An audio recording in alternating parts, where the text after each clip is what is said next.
It disgusted me. I craved the strength and certainty of steel. I aspired to the purity of the blessed machine. Your kind cling to your flesh, as if it will not decay and fail you. One day the crude biomass that you call the temple will wither, and you will beg my kind to save you. But I am already saved. For the machine is immortal.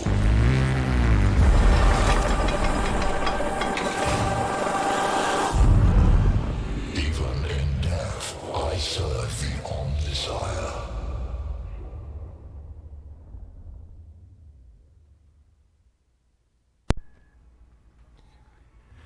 Hello everybody and welcome to a bit of a pre-stream.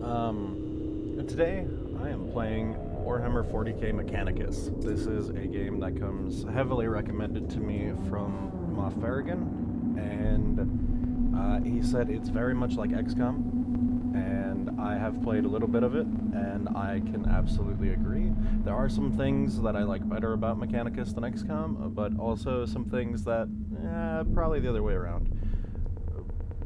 But for now, let's just jump straight into the game. I'm just gonna leave it on normal. Let's see. I'll leave on the tutorial because you get some extra Blackstone from it. It's like leaving on the tutorial in GTA 5. You get some extra money. I'm trying to remember what permadeath does. I think that's if a character dies, they just die instead of you getting to keep them. Iron Man just means that you can't save until the very end, which I'm going to enable. Yeah, I'm going to leave the tutorial on. Alright.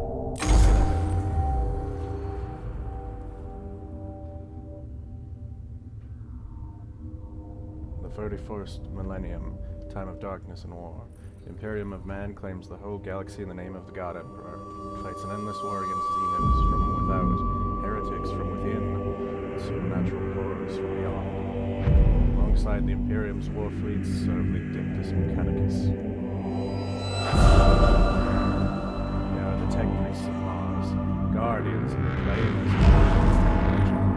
ever searching for remnants of knowledge from man's glorious past, exploring the depths of the galaxy for the worlds long lost to mankind. In the name of their machine god, they manufacture the Imperial war machines with gigantic foundries known as Forge Worlds.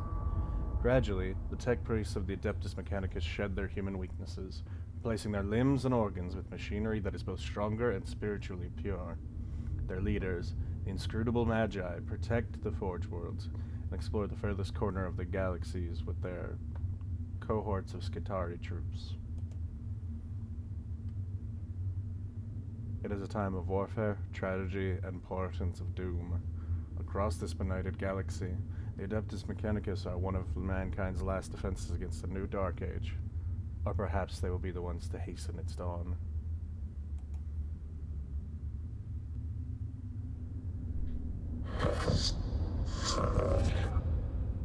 An echo in the news, Sir Magus.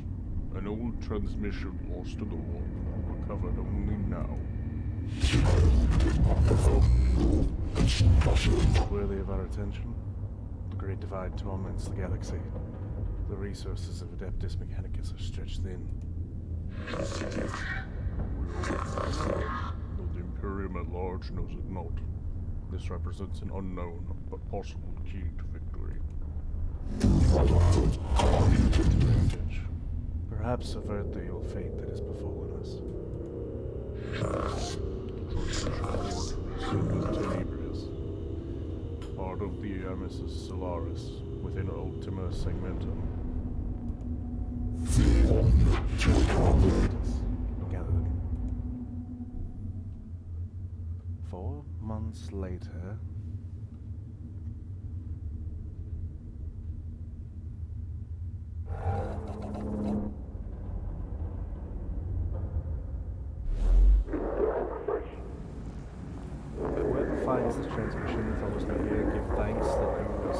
I've seen. Be wary, my fellow seekers of knowledge. What lies beneath this world,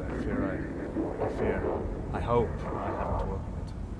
I came to this world to investigate its ruins, but I've found so much more. Terrors, yes. Threats to body and soul.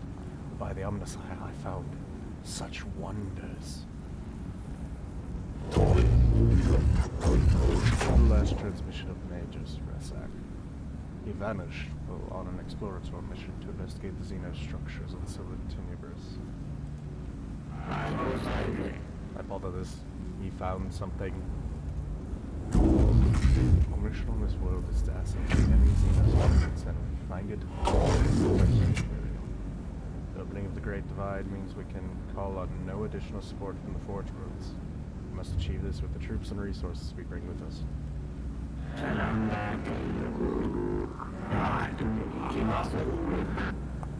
Yeah, I'm gonna stop trying to read Scivola's points, because Scivola is... Scivola gets hard to read after a bit.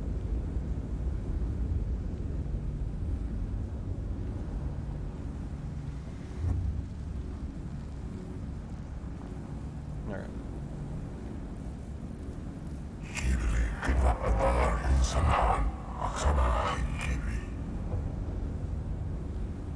An opportunity to destroy the works of the Xenos, Scivola. Not appropriate them. The Miscreant manuscripts for 619. What the enemy built, let it be made asunder. For to us it will be as a house of sand and knives. Roger, we are approaching the target coordinates.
Atmosphere standard breathable. Muscatari troops should be able to operate there without trouble.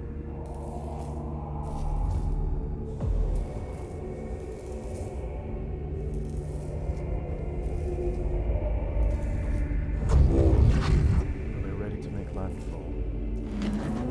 As soon as we're in a stable orbit, matches. Administratum locate a single colony. Say Deckard's hope. On the surface near the Xenos ruins. No contact recorded in 2 centuries. Colony presumed failed. The Scutari will dwell on the surface near the ruins. Mechanicus under my direction.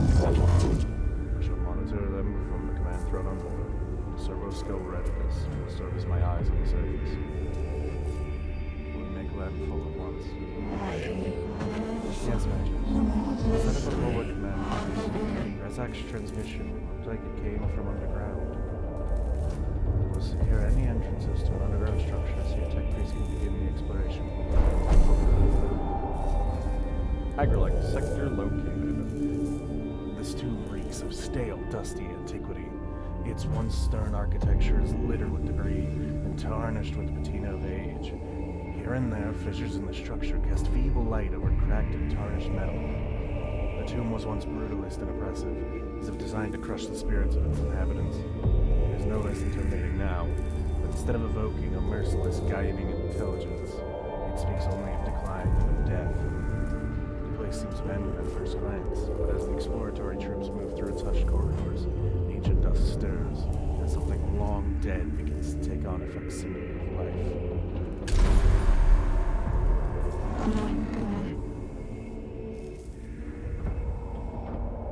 Going by a fragmentary information, it looks like a buried tomb structure. The sword of the Messiah is ready to fall. We deploy immediately. Let the secrets of this world equal 0.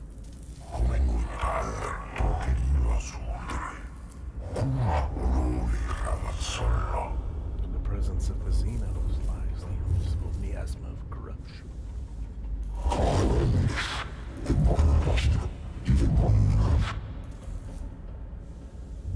Destruction is not possible from orbit, Videx. The structure is too deeply buried, and Scaevola, I have no intention of plundering whatever trinkets I can find from this place.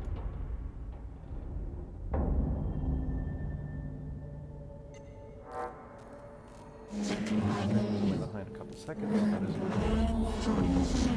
the exploratory unit of tech priests is inside the tomb, and ready to proceed, Magus. There is no telling what we will find. My men will hold the perimeter in case of the unexpected.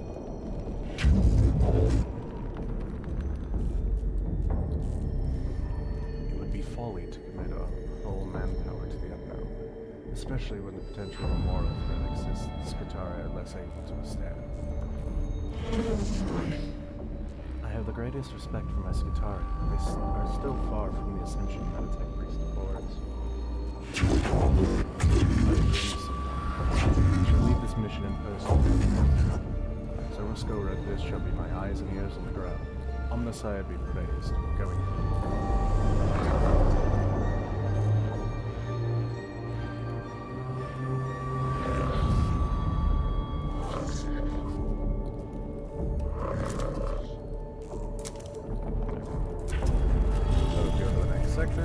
Obviously, it's going to give me tooltips along the way, but those hieroglyphs, I know them.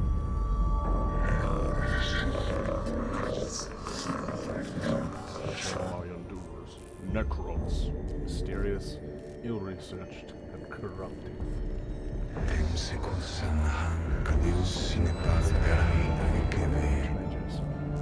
have barely any knowledge of it. Collecting data from this obelisk could move our understanding of the language ahead for the first time in centuries. The work of the alien magic. Codex Fulminatus 83.12. Show caution and scorn in all things. So, Videx is the religious leader of the cult Mechanicus. Subdomina is the Dominatus, the leader of the troops.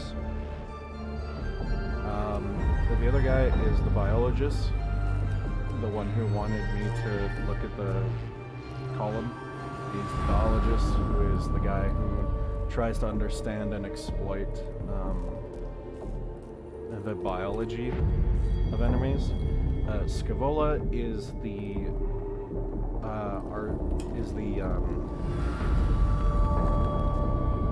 what's the word? I think it's like Tech Auxilium or something. Scaevola is the leader of the trying to research and exploit the technology of the enemies, as opposed to the biology. And Fulminatus is obviously, he's just the overall leader of the mission.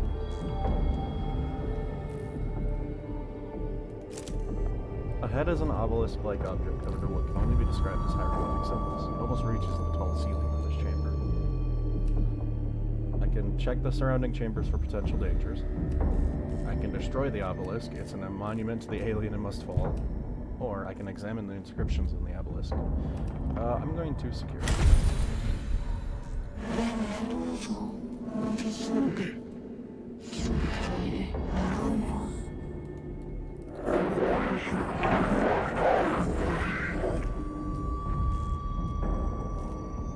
I don't remember what row is.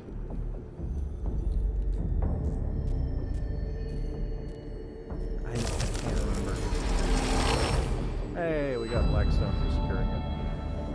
The cohort searches the chambers adjoining the obelisk's location. They find a few pieces of wreckage made from exotic materials, and are gathering them when the obelisk suddenly splits open, bathing its chamber in radiation. It appears there's also something inside the obelisk, which is blackstone. Like I said, you get a bit of extra money for doing the tutorial.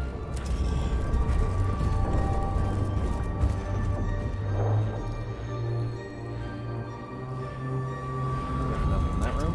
Now we move on to a battle. Battle rooms are dictated by enemies standing in them.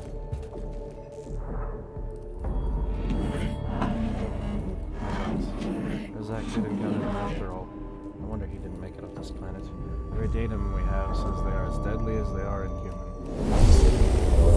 Cohort encounters resistance from Xenon's constructs, not flesh and blood creatures, but artificial bodies that move with precision and coordination. I can follow the established engagement protocols. It shall be done by the book. Exercise extreme caution. Do not charge in too heedlessly, lest the trickery of the alien be our downfall. Or a crusade. The aggressive stance of the tech priests ensures they will not be outmaneuvered, but risks their running headlong into the fire of the enemy. So, no.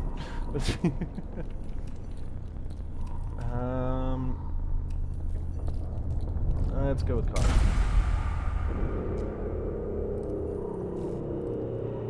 The slow advance risks granting the enemy the opportunity to execute an ambush of the Adeptus Mechanicus force. Fight them.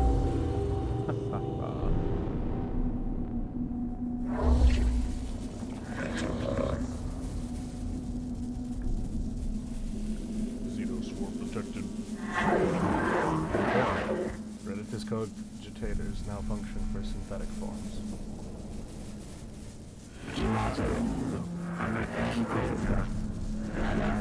Finally, we can study the standard construct. Necron warrior. Weak spots detected. None concerning. He's the biologist.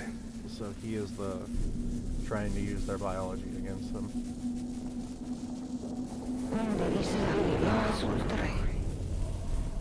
Captrix is our, I guess the equivalent would be like a hunt master. So, the boss bounties, the boss bounty missions are through Captrix. Yeah, Faustinus is the just overall leader.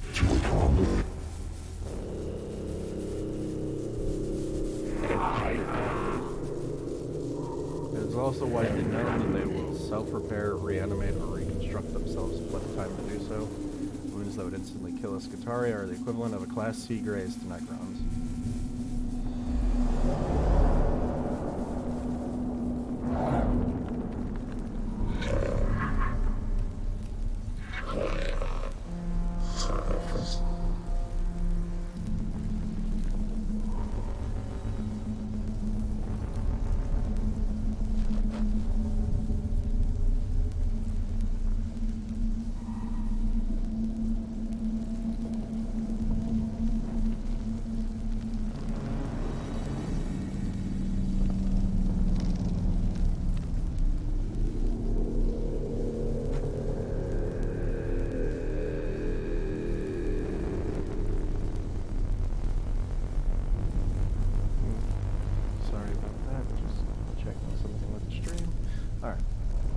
So, essentially, when you start the battle, you get to put down people wherever you like.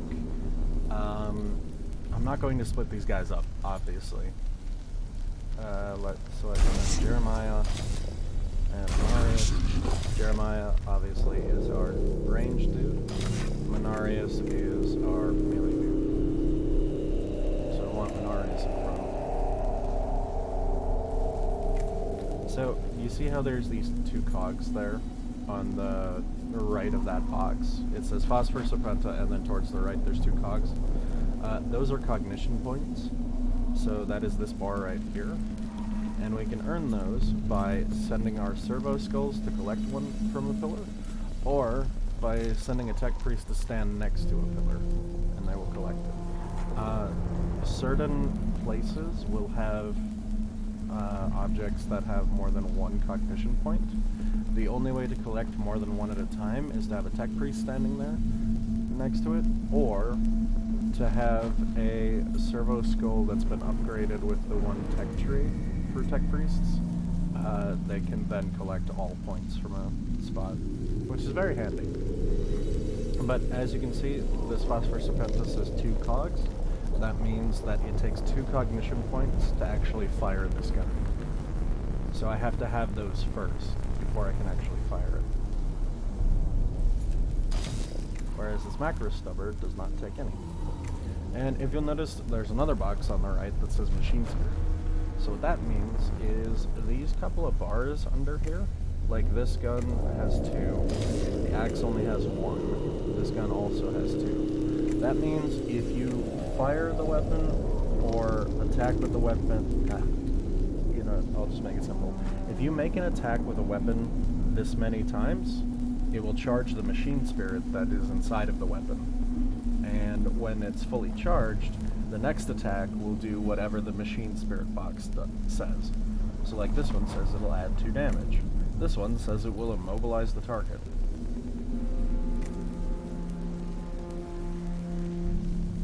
So, cool little extra things. Oh, several skills also reveal enemy statistics. So, as you can see, we can't. A bit of good mythical warning there. But as you can see, we can't see the health bar of either of these Necron warriors. They don't have health bars like our tech priests do.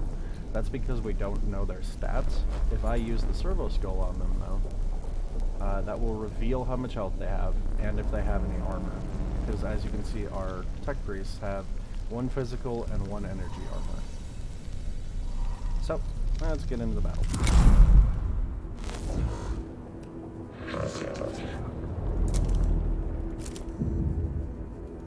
Let's get it on. So that Necron should shoot at us.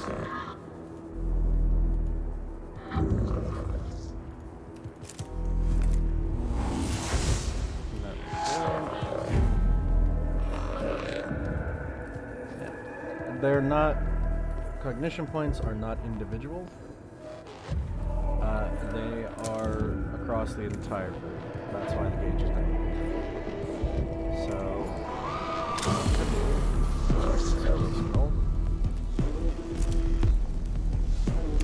and see how much health he has. Okay, he has 4 health and 1 energy resistance.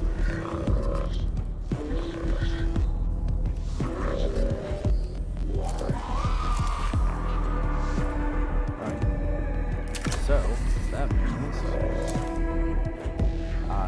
range with the target. You can't see him through the door.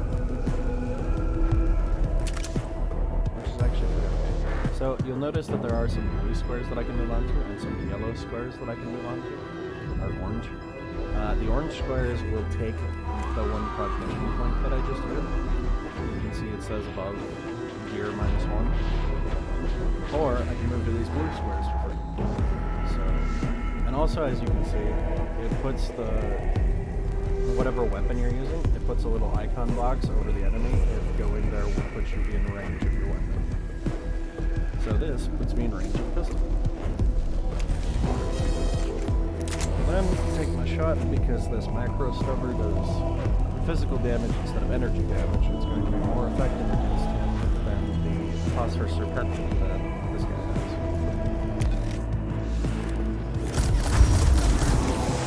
And critical.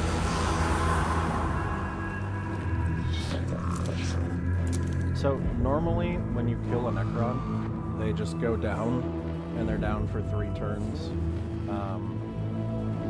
And after the 3 turns, they will get back up unless you hit them with another attack. And the attack, it doesn't matter the damage. It doesn't matter if it's ranged or against their armor or whatever. You just have to hit them. But if you kill them with a critical hit, like that just happened, then they just stay dead. Now this would not actually be a bad move. It says that it would cost me 1, but it's also going to give me 1. So it's not actually going to matter, and it'll get him close to this anyway. So I will put him...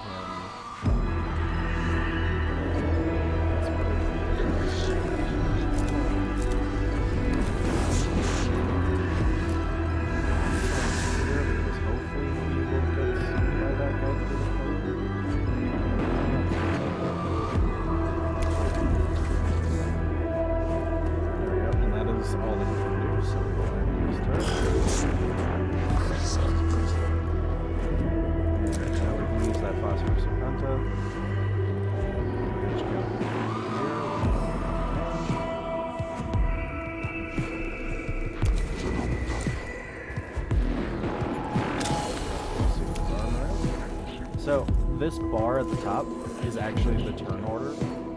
So it goes my tech priests, those Necron warriors, and then it's a new round.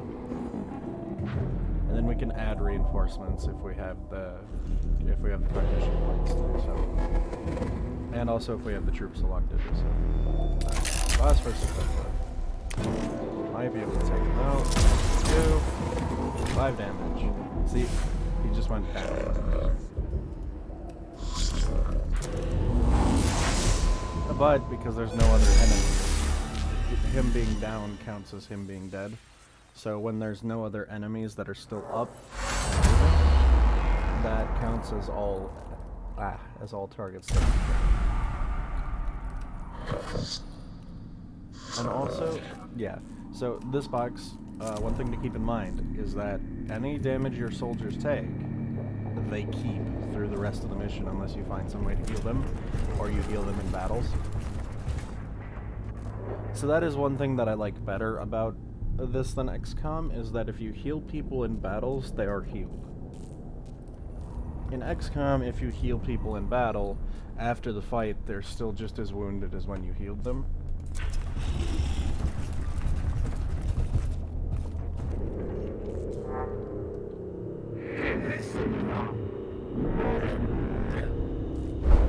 Yeah, it's a tomb.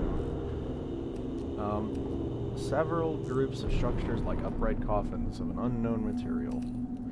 Do we ensure we observe our surroundings carefully and take detailed pick grabs and readings?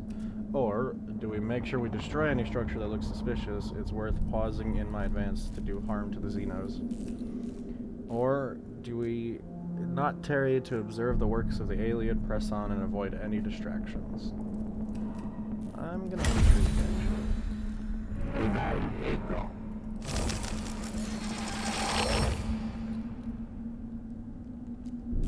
They're drawing power from somewhere. The cohort examines the sarcophagi and note that each indeed contains a Necron warform within its heavily armored exterior. So we got 2 cognition points, as you can see. Our gauge also carries over between battles. And we got 150 Blackstone. So Blackstone is how you level up your tech priests and give them new abilities and stuff. After exploring the chamber for several minutes, a tile underfoot clicks. The sound of whirring energy builds up around your troops, and a quick omnispec scan reveals you're surrounded on all sides by Xenos light. It's an ambush! Ah! We need to kill all enemies. Okay, so like I was saying before, this is actually a source of 3 points. So if I send a tech priest over there, he will gather 3 points instead of just gathering 1.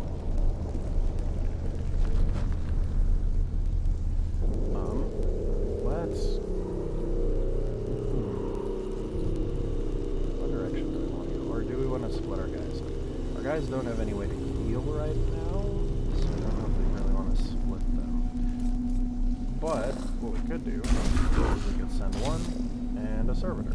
So if you notice, each of these servitors will cost 1 CP to deploy. So we will deploy each tech priest with just 1 of them. That way we still have 2 CP left. It's going to use up 2 of them, that's why they're flashing. And servitors are kind of interesting. They are literally meat shields, and when they get hit, you gain a cognition point. And that is their job, is to just get shot.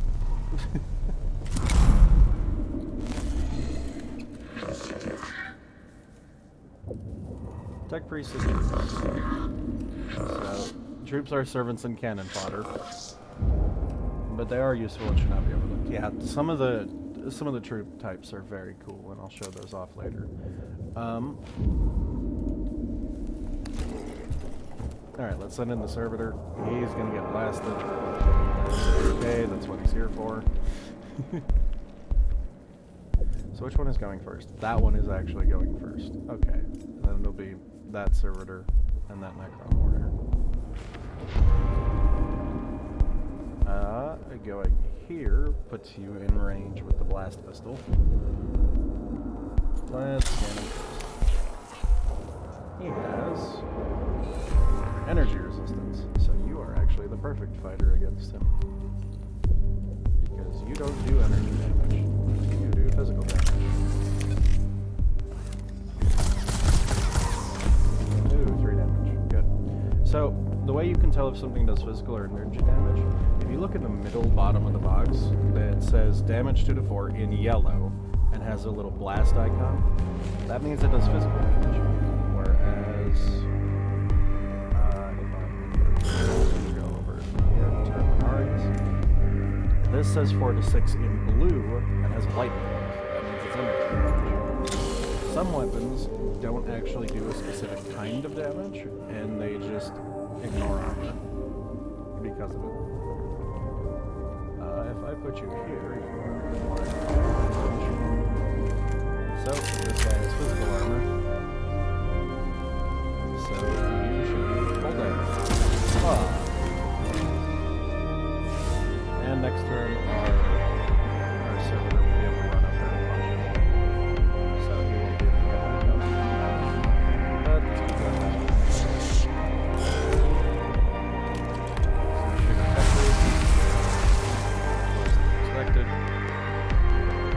So these Necron warriors will always do energy damage. And also, if you have a troop in front of your tech priest, they, more often than not, the Necrons will attack whatever's in front. And they usually target troops first. So, it's a good idea to just meat shield with your...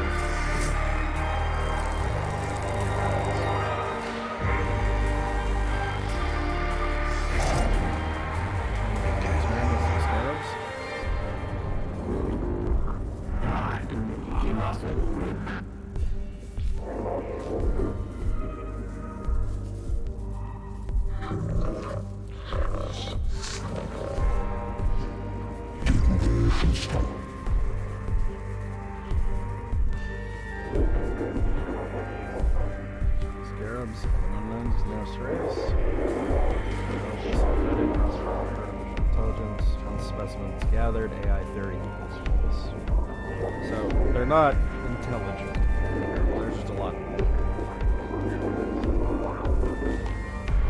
Able to build and deconstruct anything they encounter. They're able to repair other units with their own species. And they're deadly in large numbers.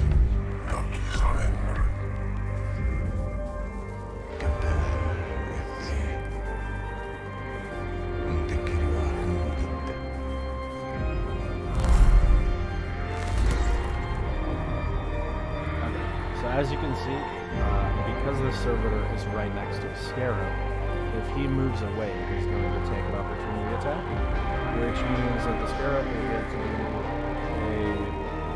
a melee attack on him.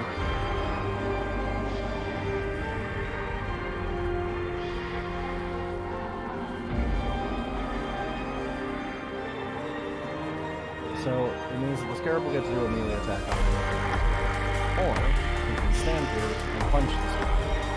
But Mechanicus is going to be able to kill the scarab, and the scarab is not going to kill the servitor. So we're going to take the opportunity attack along the way. It hurts a lot and deals acid, which means it's going to take more than a attack, but it gives us prognosis.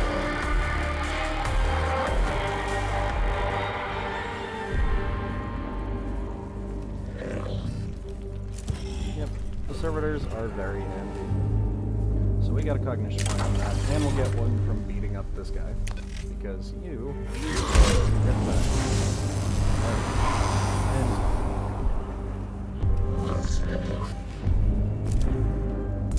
yeah. So we killed him. And that is the end of the servitors. We're gonna take it on that.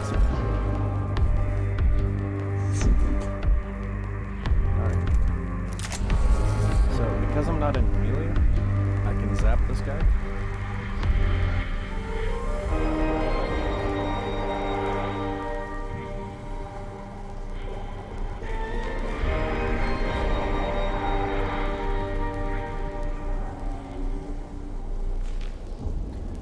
So, because I'm not in melee, I can use a ranged weapon. If you get into melee combat with an enemy, which means you're in the 8 tiles around them, you cannot use ranged weapons at all. So that means that if I move Jeremiah into one of these tiles, which obviously he can't stand here, but if I moved him into one of these tiles, he wouldn't be able to use his macro stubber. But we need to use it in order to finish off that guy, or in order to shoot these scarabs.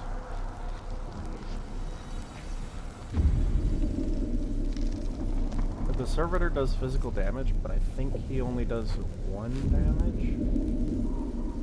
Or maybe it is 1 to 3. Okay, or no, 1 to 2.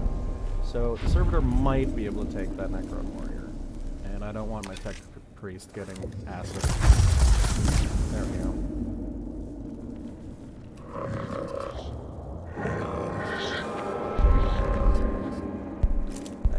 I don't care.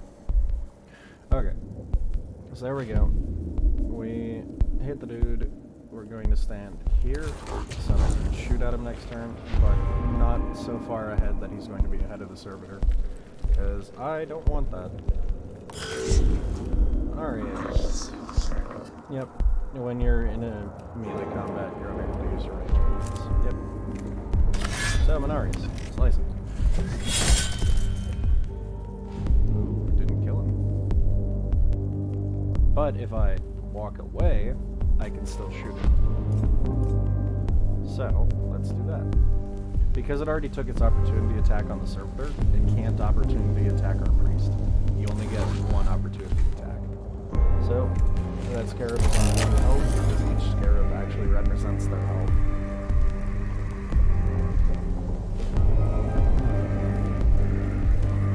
So, zap it. Ew. And destruction's the destiny of Xenos. Alright, so bring Menarius over here. Yep, I know. And Menarius going to the turn. Zap. 3. Gives me a cognition, and it's his turn. So come up. He does 1 to 2 damage. That's what he gets to. Nope, he got 1. And he's gonna stand right there because that Necron is gonna have to move away before he uses that. So, I don't actually need to call in any more servitors because the servitors that I have actually end the fight. So, when the Machine Spirit is charged on the servitor's attack, they actually get +3 damage. So they're quite good at fighting those together. He's going to take the acid damage. Thankfully, he will survive the battle. The acid does go away if they're still alive in battle.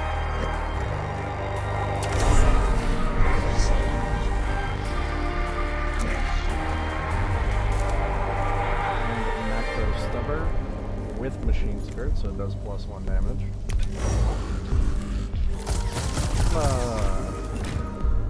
Dead. And because he was the last one in the room, no grabbing him.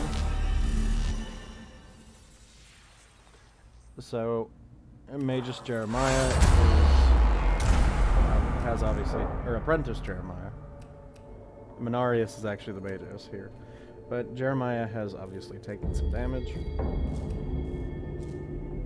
And he is going to have to deal with that damage in the last battle.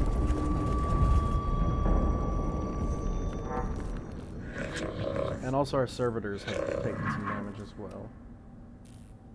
Yeah, so the reason this orange diamond is here, as it's explaining, is that this is a mission objective room. So you have to go here as part of the mission.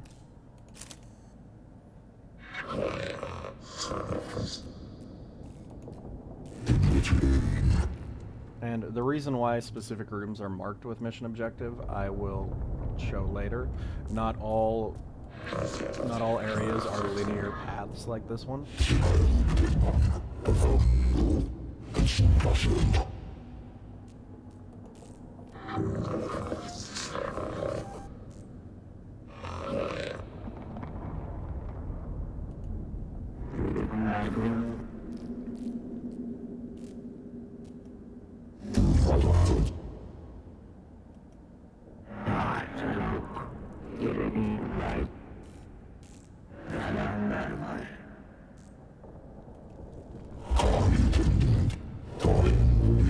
Tech Inquisitor. And that is the title for Scaevola.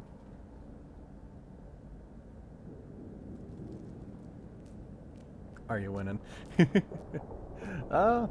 Kind of.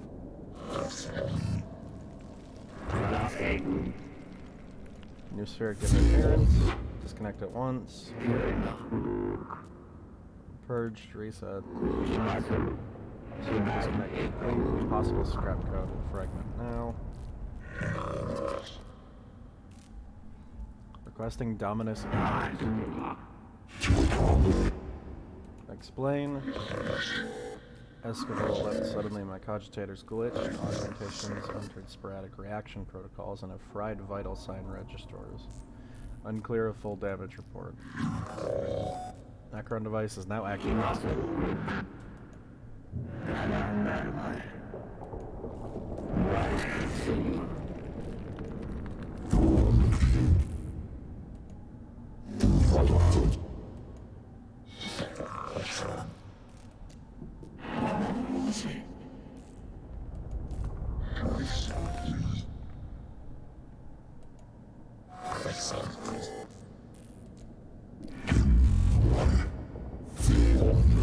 We must face the Xenos. I wake with the turning of aeons. Oh.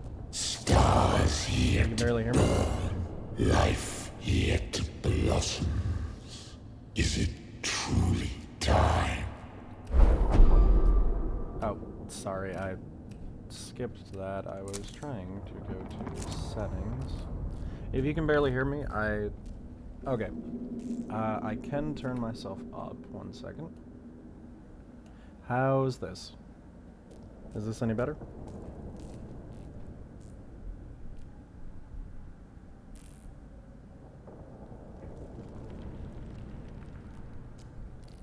A little more. I can't actually turn myself up anymore, but I could turn the game down a little bit. And maybe that'll make me easier to hear. So, the cohort reaches a large chamber beneath the first layers of the Xenos ruins.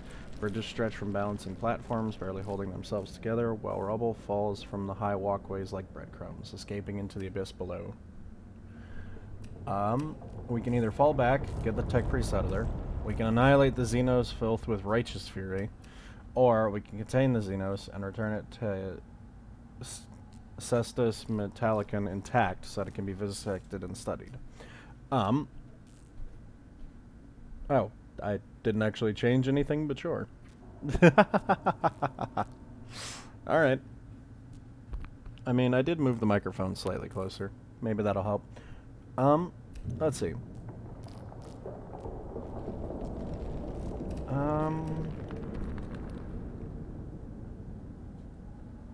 Let's stand our ground.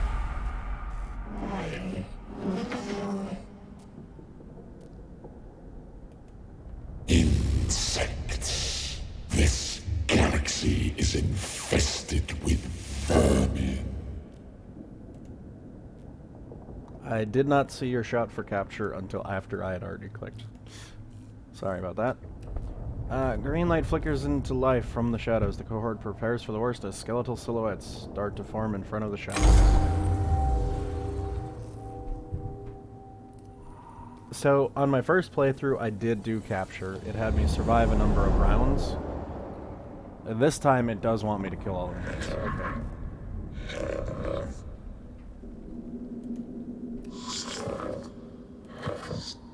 You may lose this battle, but not the war. In Mechanicus, there are many alternate paths to discover. So, one of the things about Mechanicus is that, obviously my objective is now different because I chose a different path, but one of the things about it is that if you fail a mission, you haven't necessarily failed, you've just lost the opportunity to gain the reward. If that makes sense. So, different missions, you'll be able to see the different obtainable loot. Like, you'll earn weapons, or earn troops, or whatever. If you fail the mission, you don't get that. You still get any blackstone that you collected during the mission. You still get any if you collected objects during the mission, because sometimes you can just find weapons, then you will collect those as well, but you won't get the overall finish the mission the reward. So, right now we have 2 dudes, but these red structures will pop out units as well. So we will need to take care of those eventually.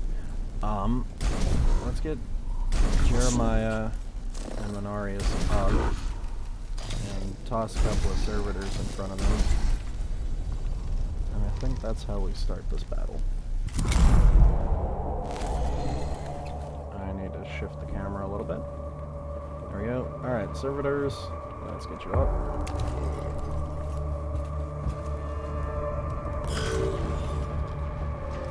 I sailed the void for 1,000 years. I fought the war in heaven. What can you do to strike fear in one such as I? So when he talks about the war in heaven, the Necrons, I believe, fought a war against their gods, if I'm remembering 40k right? No, that servitor, he gave us a cognition point. Oh well. Okay.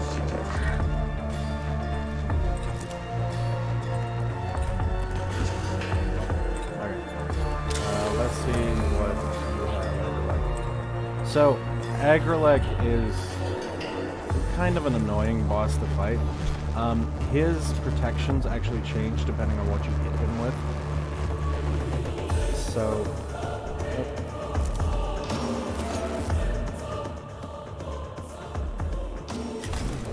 There we go. Okay, so Agrelek's protections actually change depending on what you hit him with. Right now he has energy armor, but if I hit him with physical weapons, next turn he'll have physical armor. Which is actually what I want to do. You can't actually do anything from there, so I'm just going to end your turn. You could walk up and slash him, but that is you walking into Agrelek. Probably not the greatest idea. It's not worth having you Phosphor Serpenta him right now.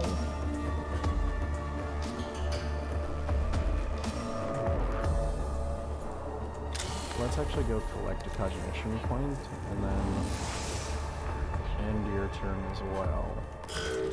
The servitor will be able to run up and get a hit on him, but that is going to be it. Because both of the tech priests have ranged weapons, which will do better. So we're gonna punch him. We punched him for 2. Yay!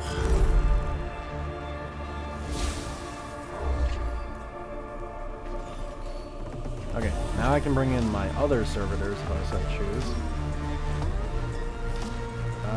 Let's bring them in up here. Actually, let's swap that around. Let's put one here, one here. Oh, give me 1 second, I need to take a phone call.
Okay, I am back. Sorry about that. Alright, so we will put in our 2 servitors here and here. How dare these wretched things stand before the Void Admiral of Cesaragon? And that is him saying, I'm going to change my armor. That's physical. We got another cognition point. Essentially, we are just trying to get the servitors into his way. We can... So, if you don't do anything with the unit, you can actually delay their turn. Which means that you're putting them to the end of the order.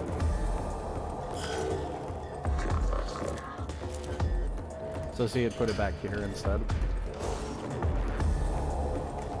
Now this macro stubber is going to do actually nothing. So let's put you back here. Because you're not going to be able to do any damage. I mean, you can still take the shot, but it will do 0 damage. It'll say damage absorbed. So let's just not bother with that. The Phosphor Serpenta, however, will deal some damage.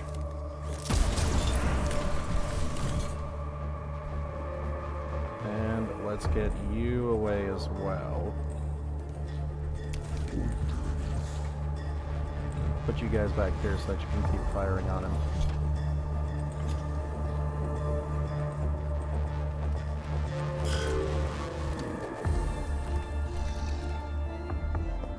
So obviously Agrelek is our big target for this battle. We kind of just want to keep these guys in the way as much as possible. So end turn for both of them.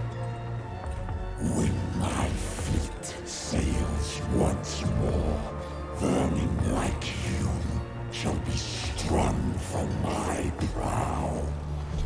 Ah, okay. We'll see you later, man.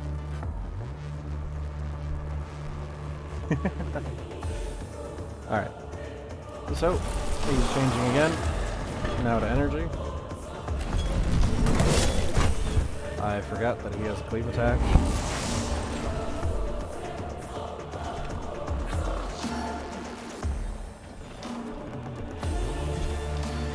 Okay. So, he is currently taking an opportunity attack.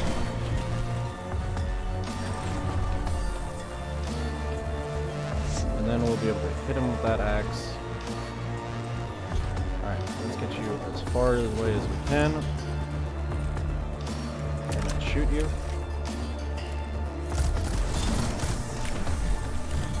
3 damage, which is not bad.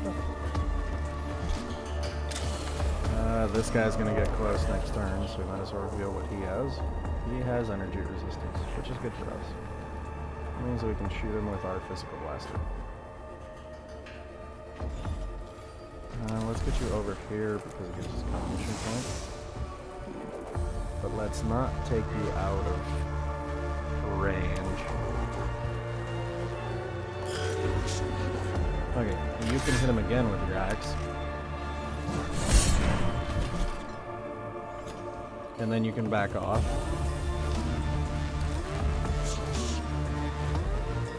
Then you can attempt to do 1 damage, but next turn you get Machine Spirit, which will be a great help. So, Machine Spirit on the Phosphor Serpenta adds 2 damage, and next turn he's going to be physical armor because I hit him with physical damage.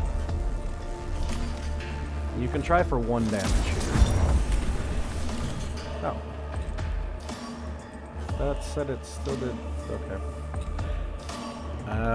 We'll go here. It does say -1 cognition, and then it's +1, so I still only have 1. But when the new round hits, it'll regenerate these pillars, and he'll gain another 1. So he'll be able to fire next turn again. And you might as well look at this guy. That guy also has energy armor. Okay, so you'll have to cut him down with your axe.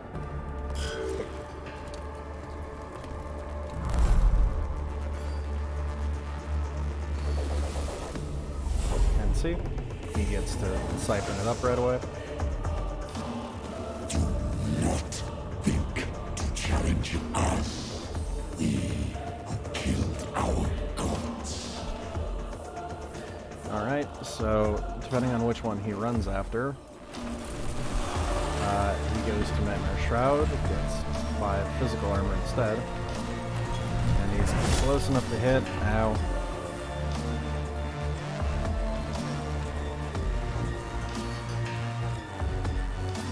Now the only problem is that he has physical armor.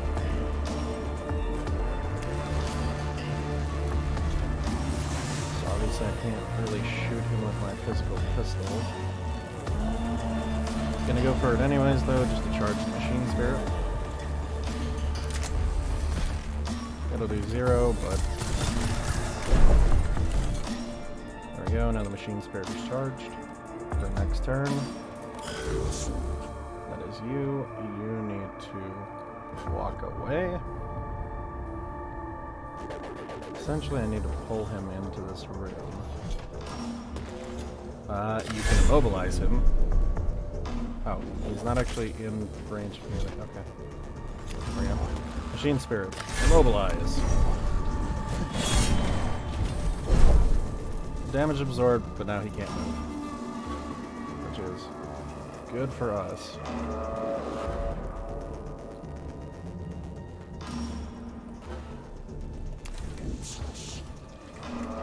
Now you can blast him for 6 to 8. 7 damage. Yes, good hit. He's got 11 health left. We'll be able to kill him. It's going to be a rough go of it, and he is going to get shot at by this Necron warrior. He can't move. Can you hear the trembling of the stars? Okay. Can you feel the whole galaxy's terror? Alright.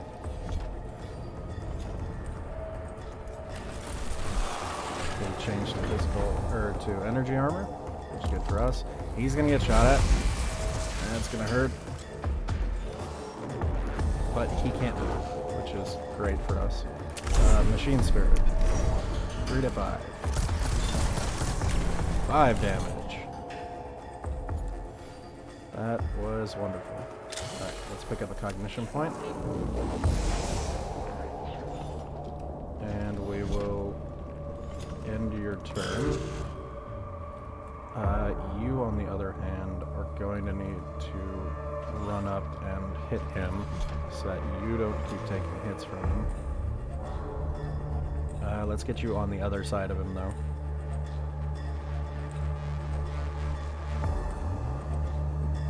Yeah. Let's get you on the other side of him. Attack. Ah, it did 4 damage. That is good. Okay, and then we'll take another cognition point. He is going to charge after Jeremiah now, though. Which is okay, because Jeremiah has more health. So that's actually not a bad thing.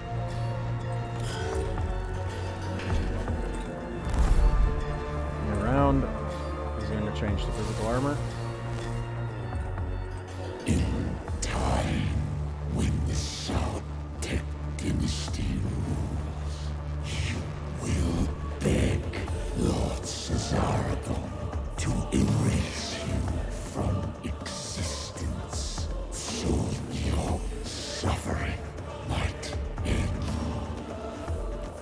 So Agrelek is a odd kind of Necron in that he thinks that everything is a disease, including himself.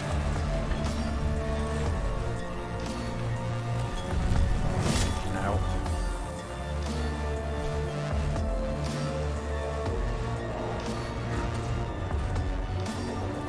Okay, so Jeremiah, we gotta get you out of there. And you can't run past him, so...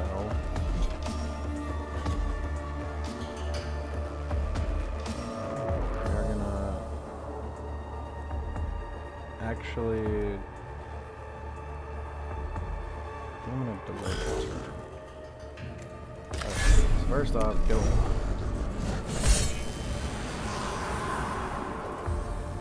So now, where will put me in want to collect this cognition.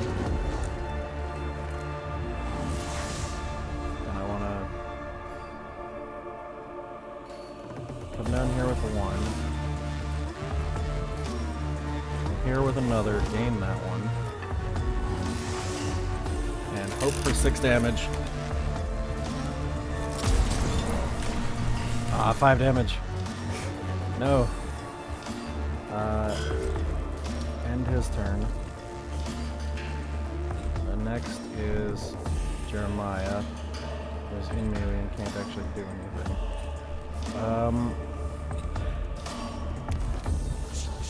Move you away. Take your shots to charge the machine spirit.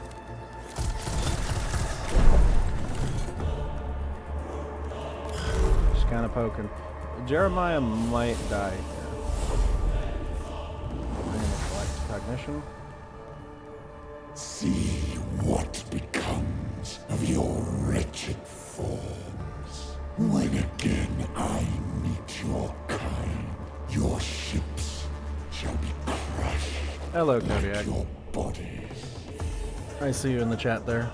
There's a reason for him being that way, huh? Well, if you wanted to put the lore in, people watching the video back would be able to see it in the chat. He's got energy resistance now, and he's going to go after Minarius. There goes Minarius. It's actually not a terrible thing, though, because I can go here and kill him.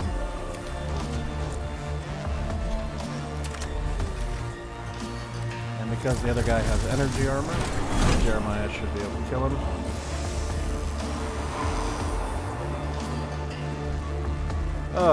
There goes Agrelek. Alright. Full of cognition. And I should be able to skirt around this Necron.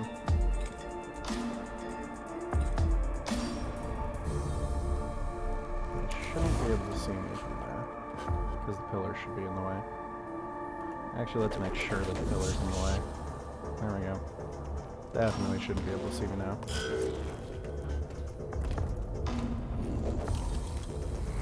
And he saw me anyway.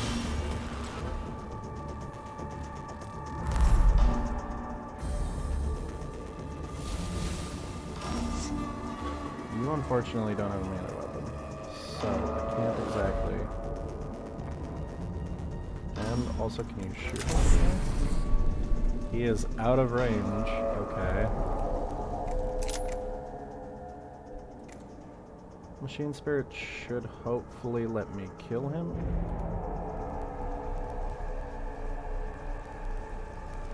How many cognition do I have? That'll just give me 1.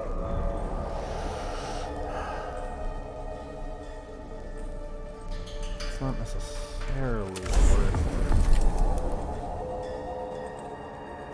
Where could I shoot at him? I can't shoot at him within my blue. Really?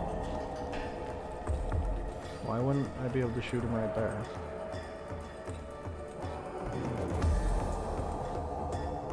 Why is that not able to shoot him?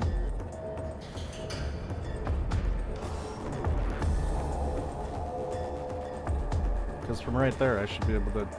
Okay.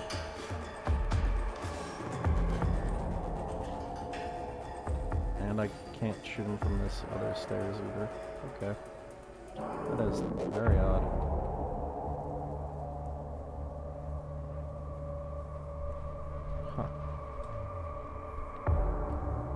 So, for any of those curious, and if you're not watching the chat before this stream, Berrigan says he's called a Destroyer Lord. Destroyers are a sort of mutation or evolution or a virus the Necrons willingly take onto themselves because they hate life so much. Most Necrons want to get back to how they were before. Destroyers want to eradicate all life from the universe.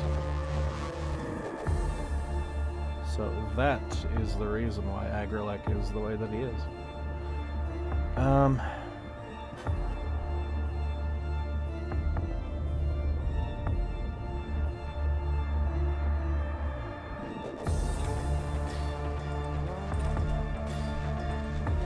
Problem is I can go right up next to him and have to hope that I can duck behind this pillar. But that's not... It's a very basic summary. Okay. I have to either hope that I can duck behind this pillar and collect that cognition to get away.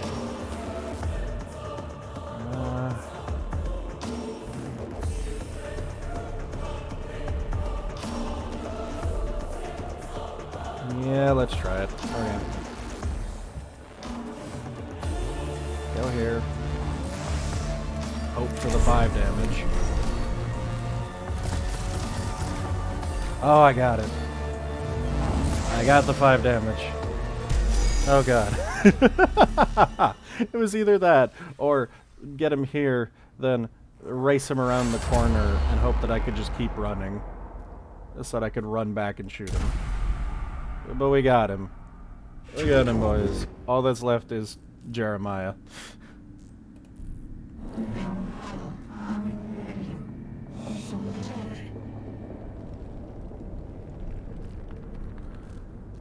Well, we got the squad out alive. That has to count as a victory under the circumstances. We encountered a Necron warform of capability well beyond our expectations.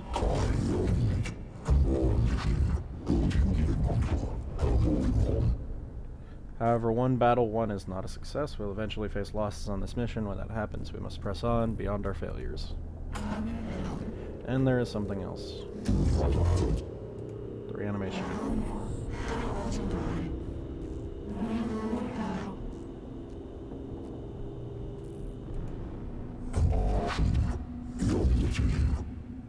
Must be done before the Necron's awakened completely. We don't know how far the tomb complex extends.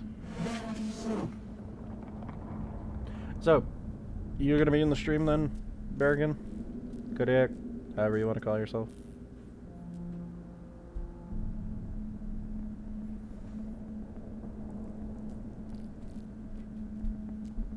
Okay. Well, I mean, are you going to be in the actual, like, we're going to pick something to play? This is just more of, like, a pre-stream thing.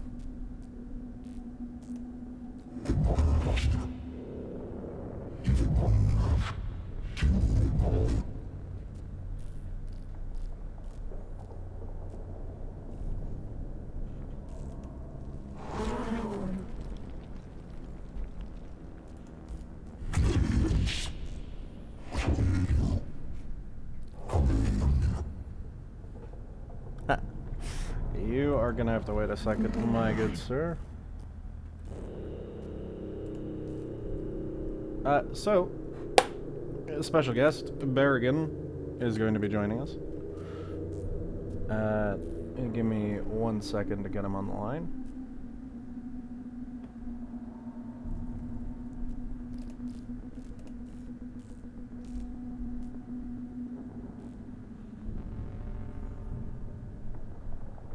My computer is currently doing several things at once, and while it does excel at hard tasks, when there's a bunch of little tasks, it does not. Hello! Greetings.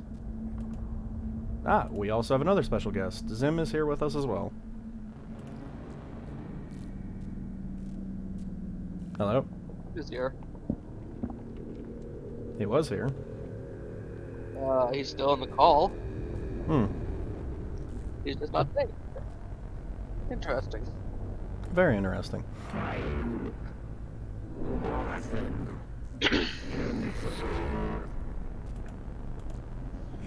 Anyways, that is what I said was, you know, very, very basic stuff about Necrons. Absolutely. If you wanted to keep going, you absolutely can. I don't even know where to begin. Well, do you have just general lore on Agrelek? Because isn't he like a named Necron Lord? No, he's only in this game. Oh, okay. I thought he was a special Necron Lord. No. The only known Necron... basically think of him like the Collector from Marvel. Oh. He goes around collecting the most unique things he can find. We didn't actually hear, or at least I didn't actually hear his name, though. Trazyn the Infinite. Trazyn the Infinite. Okay. Yes. Basically, he's the Collector.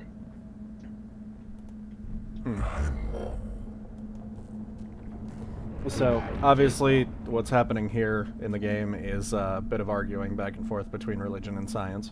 No, your brother had popped in for a little bit earlier, but he had to go. Yep. Um, He sent a message over Discord saying that he really enjoys the streams. he said that here too. He says, "I gotta go, man, but you're good at streaming. That's obvious from the get-go. Hope you win, deuces." Yeah, that's basically what he told me. That he So- likes the fact that we're just a bunch of idiots talking back and forth to each other. Hey, I'm glad that he's enjoying it.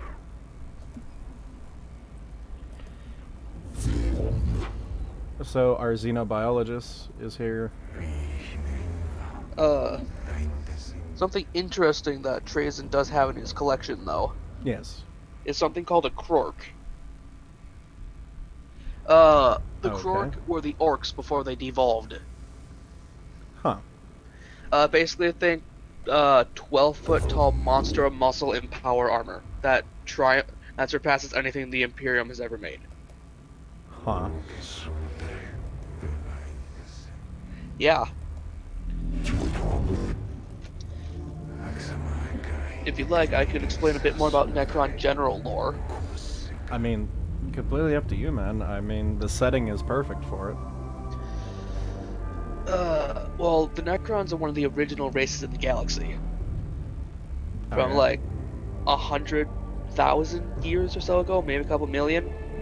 No, it's more like no. It's more like 65 million years ago. Oh, so the time of the dinosaurs. Around that time, yeah, that was when they were sort of at the height of their power.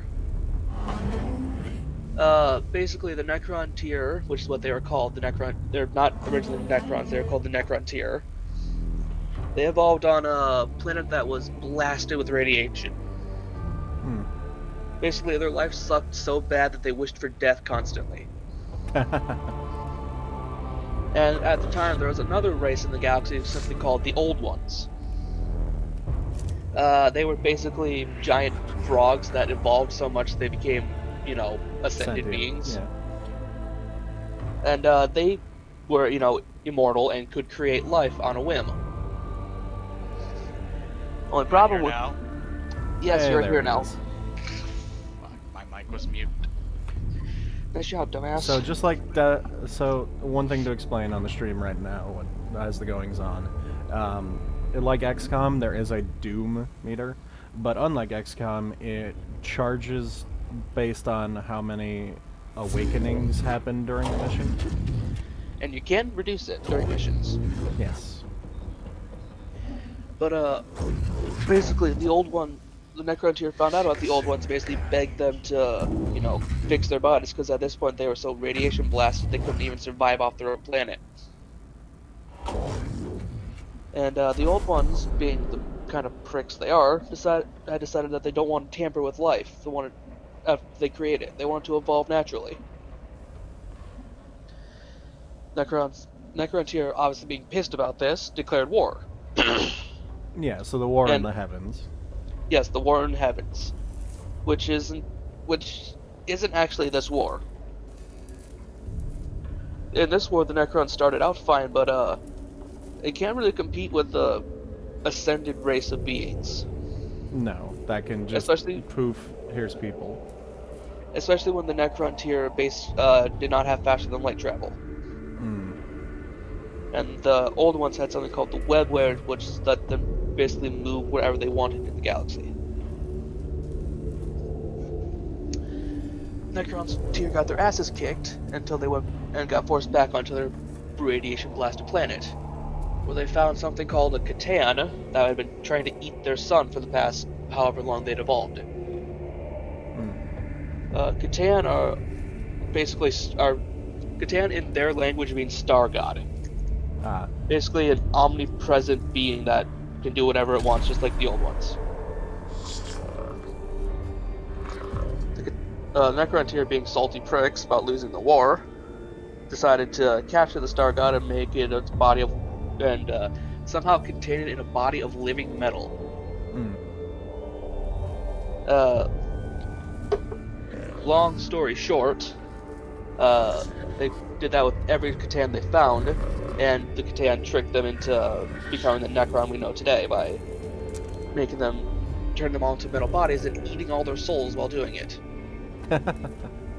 Except for a few, like really high important people. But that's basically what happened. And then they, declared war on the galaxy again.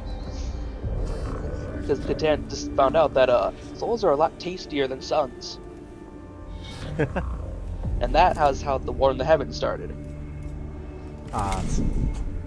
The actual war in heavens. Yes. The war went really well for the Necrons. They basically had consumed half the galaxy before they managed to break free from the Catan's control, because the Catan had turned to infighting, because they were realizing there wasn't enough food to go around. So, during the infighting, the Necrons broke free and I wouldn't say killed, but more shattered their gods into thousands and thousands of pieces, because you can't really kill a god. So, something that is happening on screen currently is that I have gone over to the cohort tab, and I'm going to use some of that Blackstone to actually upgrade my tech priests. So, as you can see, it says the next upgrade is 121. I have 300 from the tutorial mission, which is the reason that I play tutorials in games like this, just for the extra currency. Yeah, shut up. We're gonna go with Dominus for Jeremiah. So, in my playthrough, Jeremiah is the fucking MVP of my tech priest team. He is ridiculous. He's ridiculous at collecting toasters so you can fuck them, toaster fucker. I'd appreciate it if you didn't derail the stream. So why else are you here? We're actually gonna give him 2 phosphor blast pistols, and we're gonna upgrade Menarius. Wow, now you're giving him a close combat weapon. No, I didn't, because I'm gonna take Jeremiah down the Dominus tree, which, if no melee weapon is equipped. We're going to give Menarius, we're going to give him the Explorator. He is our melee tank. Don't want to give him the Power Axe or the Suffer Axe. I think I'm just going to give him the Power Axe for now. No. The Suffer Axe deals acid, but it takes 1 extra cognition to even use. But it's a good weapon. It is a very good weapon. The problem is that extra cognition. We'll give you also a phosphor glass pistol. Yeah. We'll give it to you for now, because that way we actually have a cognition weapon on the team. Because this counts as a melee weapon. All of them are melee weapons, except for the phosphor blast pistol right now. This is the tech screen. It shows us what we actually have. It's more like a catalog. I'm just running through these so that he doesn't say them later. And here is where we can learn how to do canticles. There's actually a canticle for doing missions without a canticle.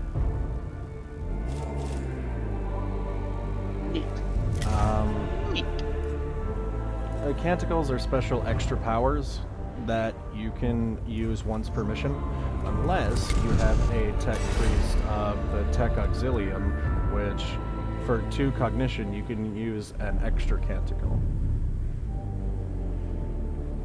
So cast a canticle for free, it can be used again later in the mission. You use that cast first, and then you can use it a second time later. So that's quite good. I am going to change the color scheme. Do I want to be the Ryza priest or the Metallica priests? That's a good band. Give me fuel, give me fire, give me that which I desire. But I don't have any flamethrowers. Yet. Or I could make my own custom scheme.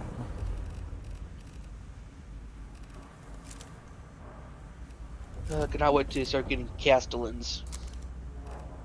Oh, in my playthrough, I am at the point where I can do a mission to get a castellan. They are your biggest boys. Well, they are big boys. They are Hardy big boys. they are your heaviest hitters. And if I remember correctly in the lore, you cannot remake them if they're destroyed. Like in lore, I know you can in the game, but in lore, they're archaeotech, which means they, Ah, makes as I sense. said, cannot be remade if they're destroyed. Oh, the color intensity is way low, but why are none of these actually orange? Why are they yellow? Fuck you. That's why. The Dark Tech Priests. I should still be here. I just gotta head out for a little bit. Okay. I'm still here. I kind of like the look of Dark Tech Priests actually.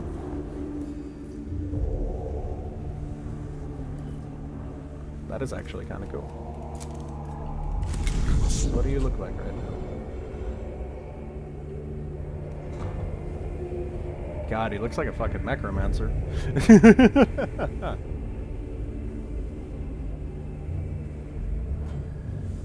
That is very interesting.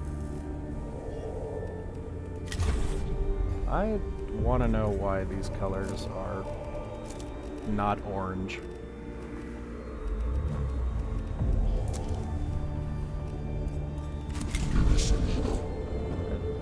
This orange is not orange. It's just dark yellow. Die. What?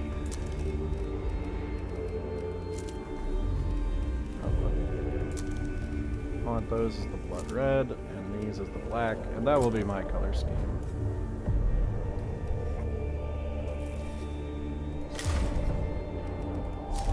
Okay. So I can either go on a mission for Scavola and get an arc rifle, a Curatio Claw, and some Blackstone against Necron Warriors and Canatep Scarabs, or I can go on a mission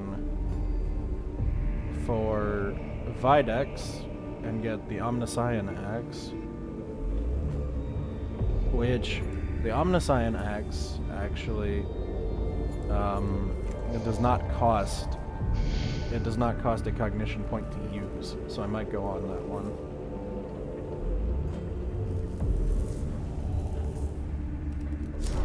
But I do want the arc rifle. The arc rifle is very good.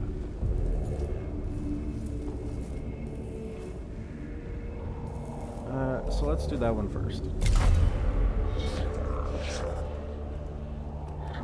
Yep. Alright. So we're taking both our boys and all of our servitors. Now, sometime any units past servitors will take Blackstone to take with you on a mission. So that's another reason that you need Blackstone.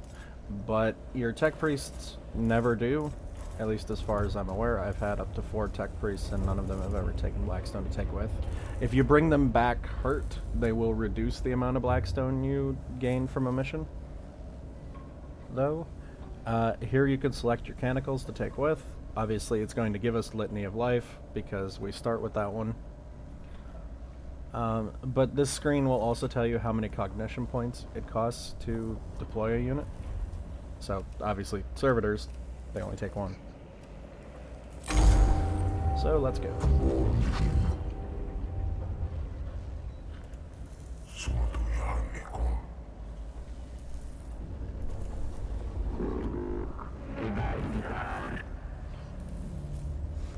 If objection concerns offense, go to different mission.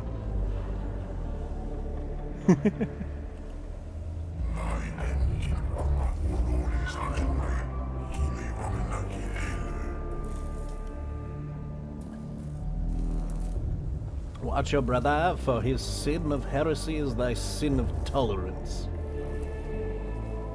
What?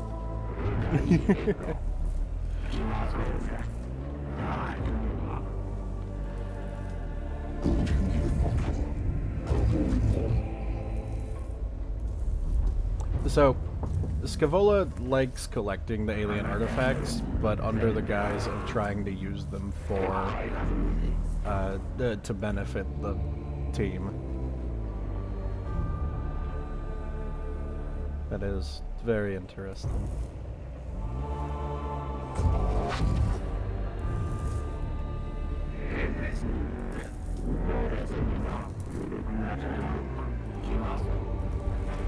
Gather specimens for study.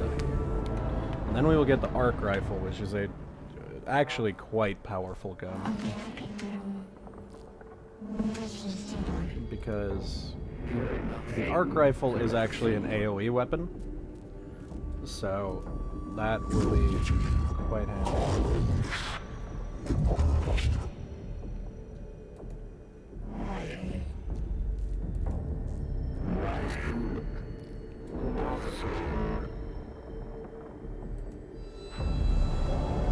Killing Jar, deployment number 1.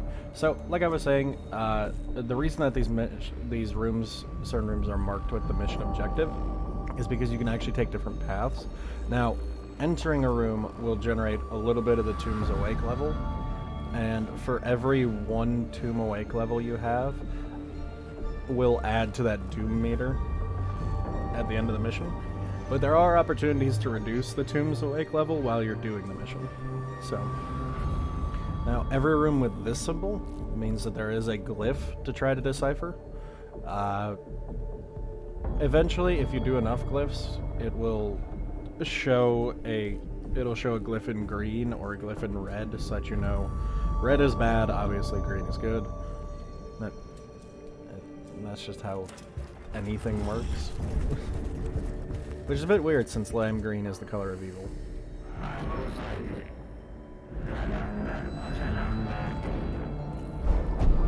Alright. So I can acquire plus, or I can ignore.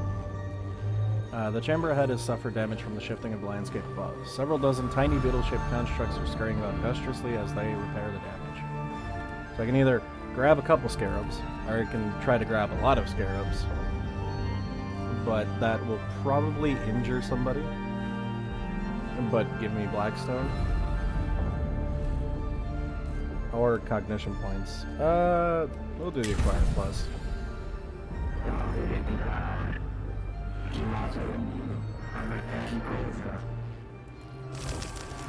Yep, so we got some cognition points and some Blackstone, and it didn't actually hurt anyone. With some difficulty, the cohort herd a dozen or so scarabs into a specimen vault and crammed them inside, sealing the vessel. More scarabs swarm out from previously unseen aperture, revealing that they must have a system of passageways throughout the tomb.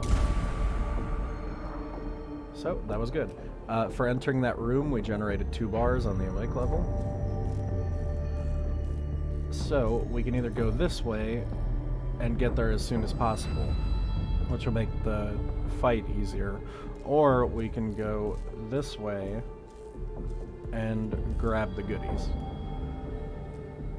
So it's a bit of this for that in this game.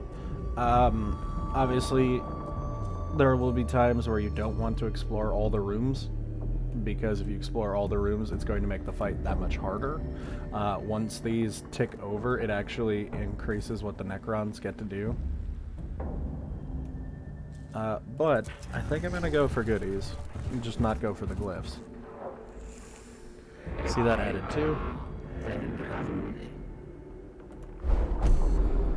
The chamber ahead is lined with glowing green cylinders, each pulsing with power. The air is thick and greasy, and arcs of static electricity leap from the cohort's extremities as they approach.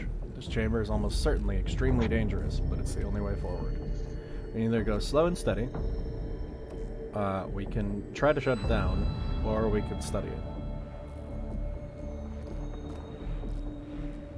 What do you think, Zim?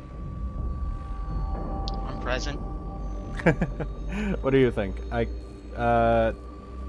There's crackling electricity and the air is thick and greasy, but we can either go slow and steady, we can try to shut down the device, or we can try to study it. Are you still talking to me? Yes, I'm still talking to you. Oh, I'm focusing on a different ward. Oh, okay. Let's see. I'm gonna attempt to shut it down.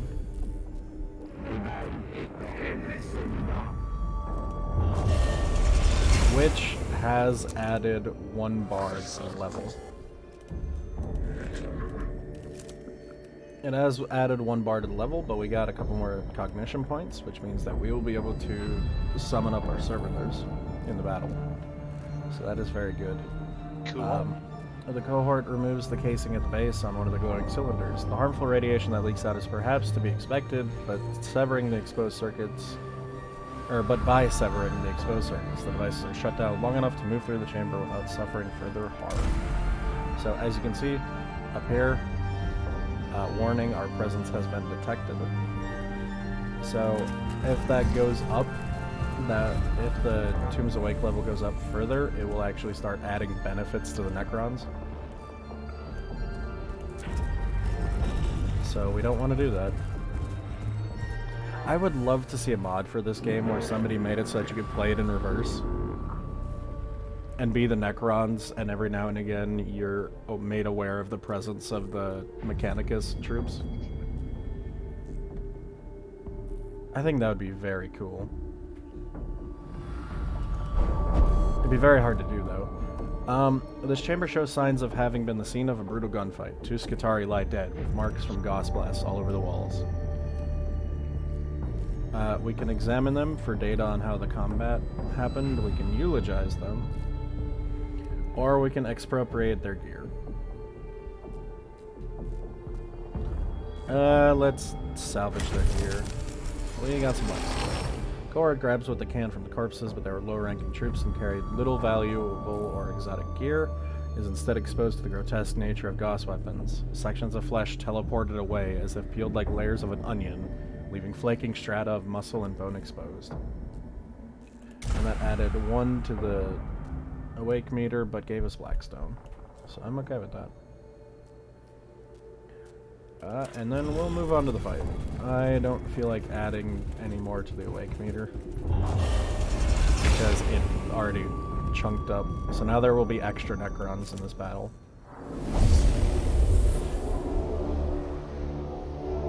So this is going to be a slightly harder fight because we are now at awake level 2. Alright.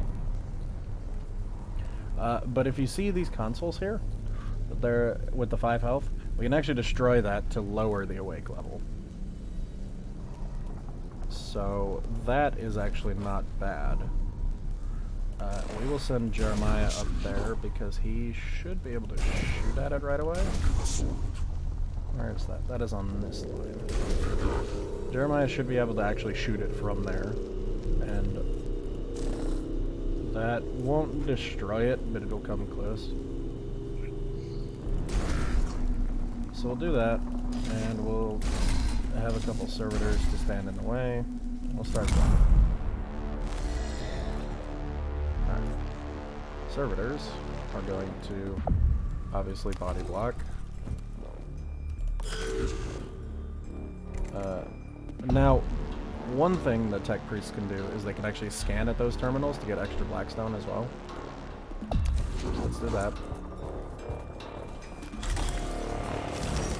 Got an extra 75 Blackstone, which is great.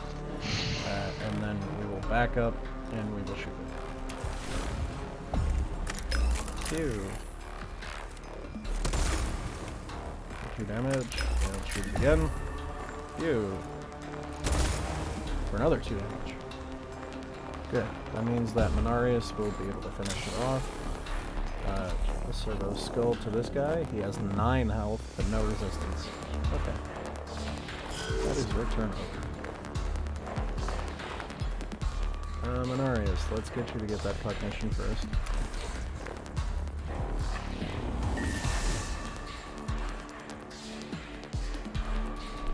And then let's put you in such a place that you can shoot at that console to do the last damage.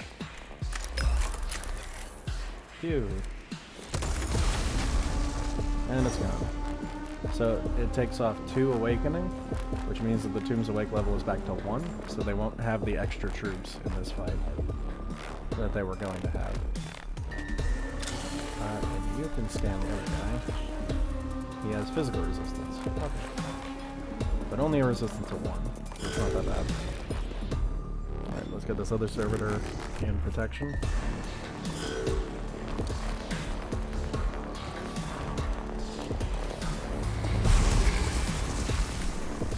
3 damage. Now, there are actually leveled up versions of units, and I'm hoping that the leveled up servitors have energy resistance. We can send in a couple more servitors.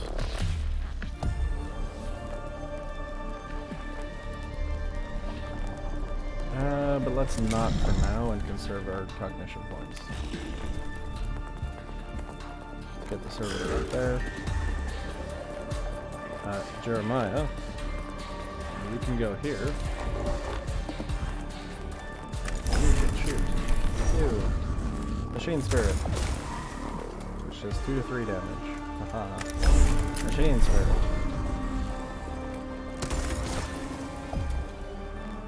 So one thing that's going to be great on Jeremiah is when down the Dominus tree you can get to, it's called Angered Spirit, which gives your machine spirit attacks plus 2 damage. Alright. Q. Critical hits. There goes that Necron.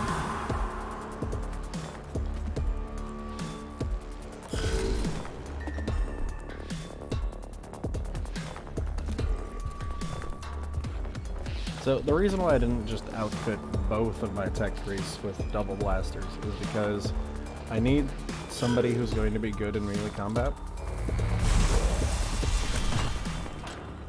And unfortunately, if they have double blasters, they can't do combat like that. Okay, so now that it went back up to level 2, because you do generate awake level while you're in battle, now they have a bunch of extra units. Alright, we can add some more servitors to this fight. Alright, you're gonna run up. And you're gonna punch this dude.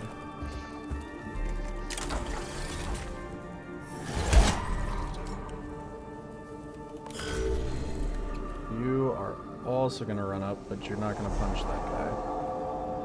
Because you are not at a distance where you can do so.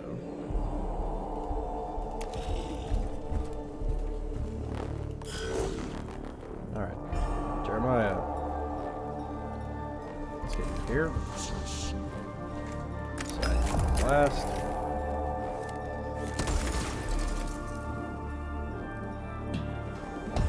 Only did 1 damage. And second blast.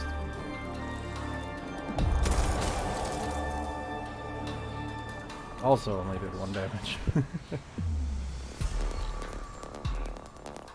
Let's collect some more cognition. You're good where you're at. Menarius, let's see what this guy is. He has energy resistance, so our blast pistols are not going to be as good against him. Why don't you come over here and chop up these scarabs.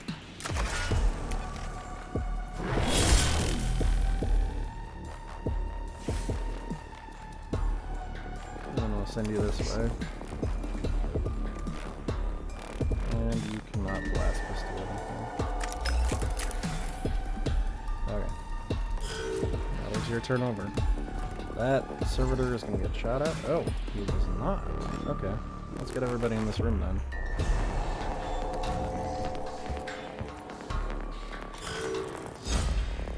Opportunity attack. Another opportunity attack. Where are you going? Oh, they were trying to heal the warrior.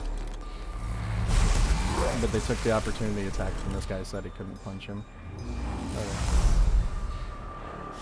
Mission back. Alright, move up. Big punch. Turn. Actually, let's put you up here. For 1 damage. Yeah, the Necrons get opportunity attacks even when they don't have melee weapons. So annoying. Hey, 2 damage. There we go. Jeremiah can actually shoot at him from there. So let's blast.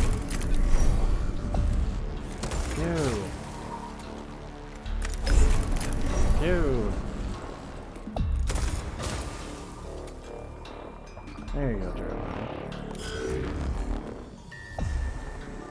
Menarius, why don't you get back down here? Oh, Menarius, you can go the whole way as well.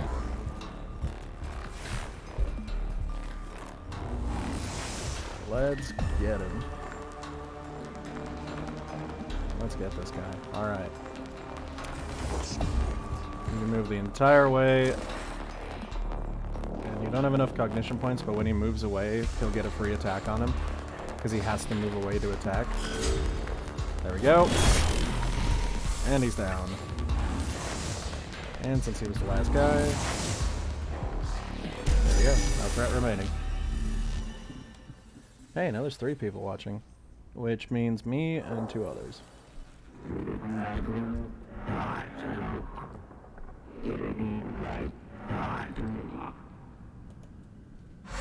Alright. Upon destruction, the Necron constructs vanish, leaving no samples to be collected. We can either analyze, archive, or abandon. But since there's no reason to abandon, because that was the only mission objective room,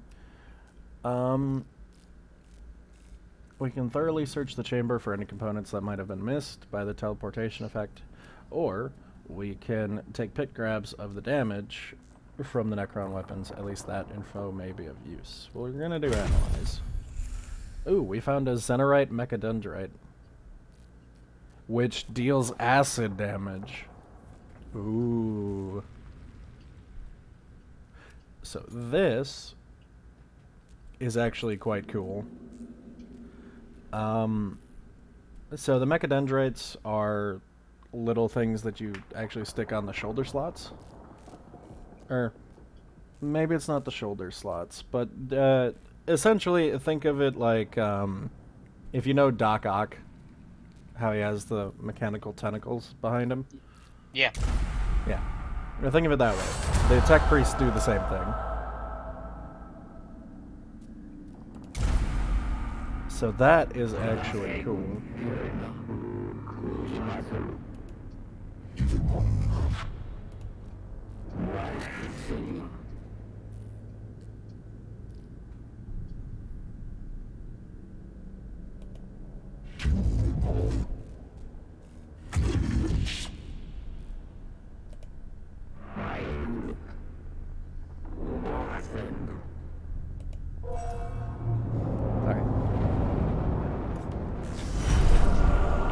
So, our guys didn't take any damage, so they didn't cost any money.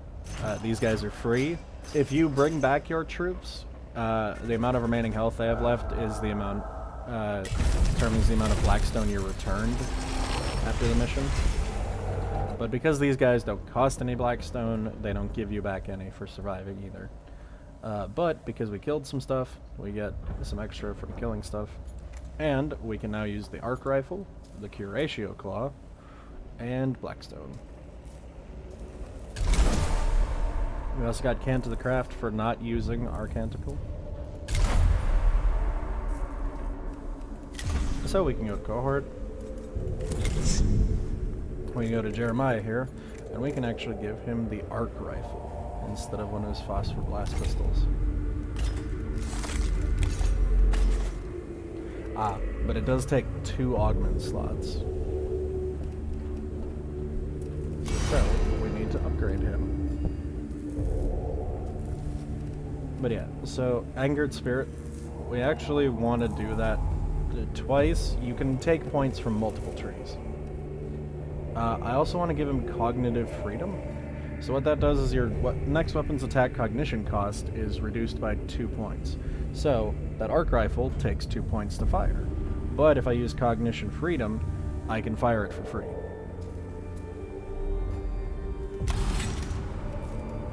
It's actually a very good skill to have.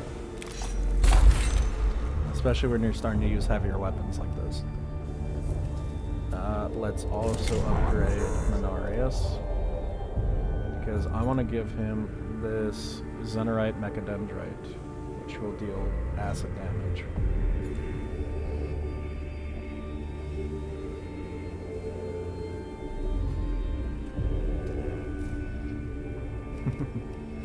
So there are regular Mechadendrites, and instead of doing acid damage, they actually push people.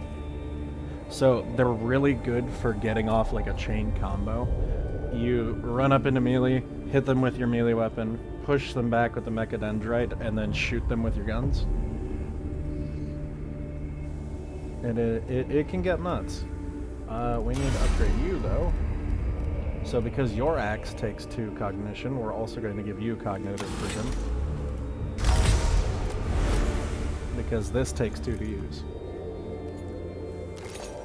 And we're going to give you this Mechadendrite, which is this cool poison claw, essentially, or acid claw.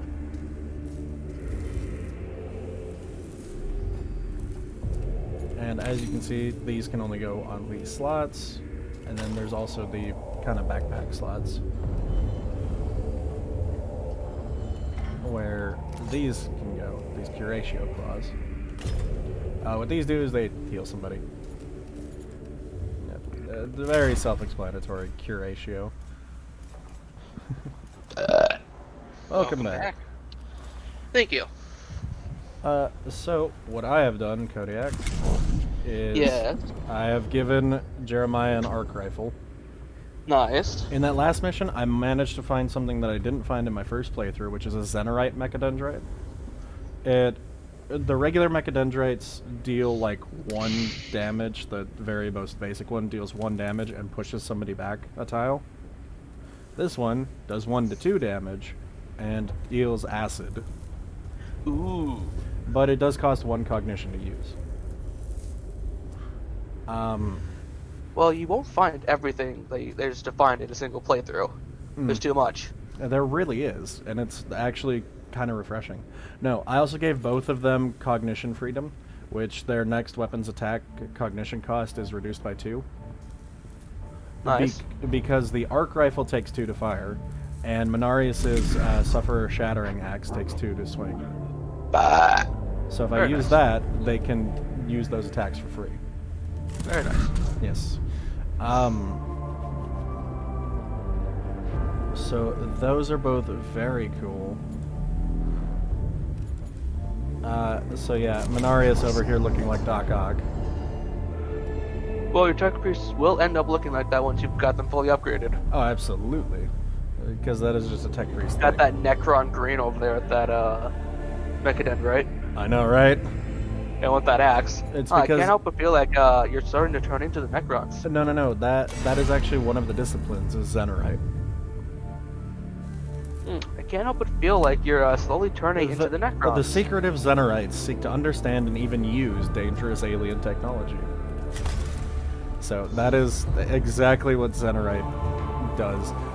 There is a mission that I can do for an axe that doesn't cost any cognition. It deals 1 less damage, but its machine spirit actually is an immobilization. So it could be quite useful. I was telling the other people watching, because there's apparently 3 people watching right now. I know I'm one. I'm one. Zim, are you the other one? What's that? Are you the other person watching the stream? No. Oh, so there's just a viewer. Hello, viewer.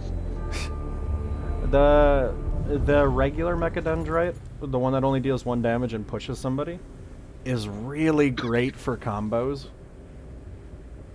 Because, like, I have one of my tech priests in my playthrough has Gauss weapons, so they don't do a specific damage, so they ignore armor. But one of the things that I do with him is I'll run up, use his axe, and then use the Mechadendrite to push them away and then shoot them. Makes sense. It is a great combo tool. It is awesome. Yeah, so my tech priests over here looking like necromancers. I mean, More like looking like Necrons. black and red does not signify Necron. Necrons can be any color. You know what? You want them to look like Necrons? I will make them look like Necrons. Oh, whoop. That is...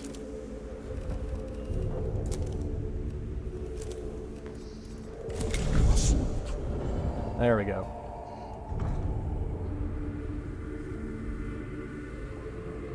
What happened to your forces there, Zenerite priests? No! What happened to your forces? They got a little too frisky with the toasters. If you're calling all Necrons toasters... I mean, are they not? Considering that there are highly advanced robotic beings of complete destruction, I would guess they're not toasters.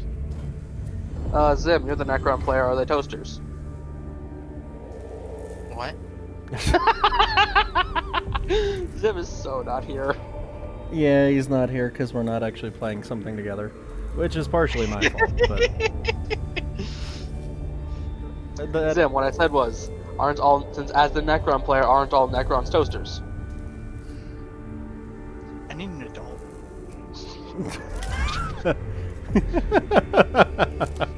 He needs an adult because he's being bullied. Well then. I need an adult. I'm in the same chat room as the fucking tech priest, so no. Actually, what is the brightest lime green I can put on this? There we go. So I'm right then, Zim. That is Necron. Wow, look at those colors. That is the brightest lime green I can stick on it. What happened? We are a cult of Zenerites. Oh, fucking heretics.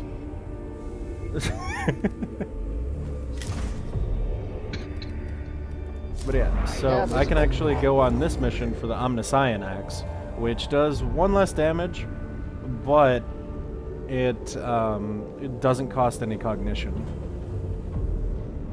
which is very nice.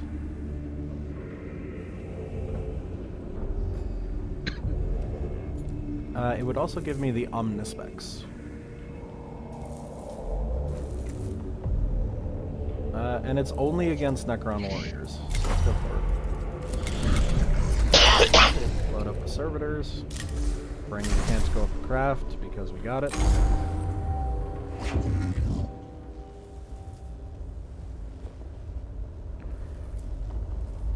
So, when do you guys want to start the stream proper? Because this is still technically the pre-stream. Zim?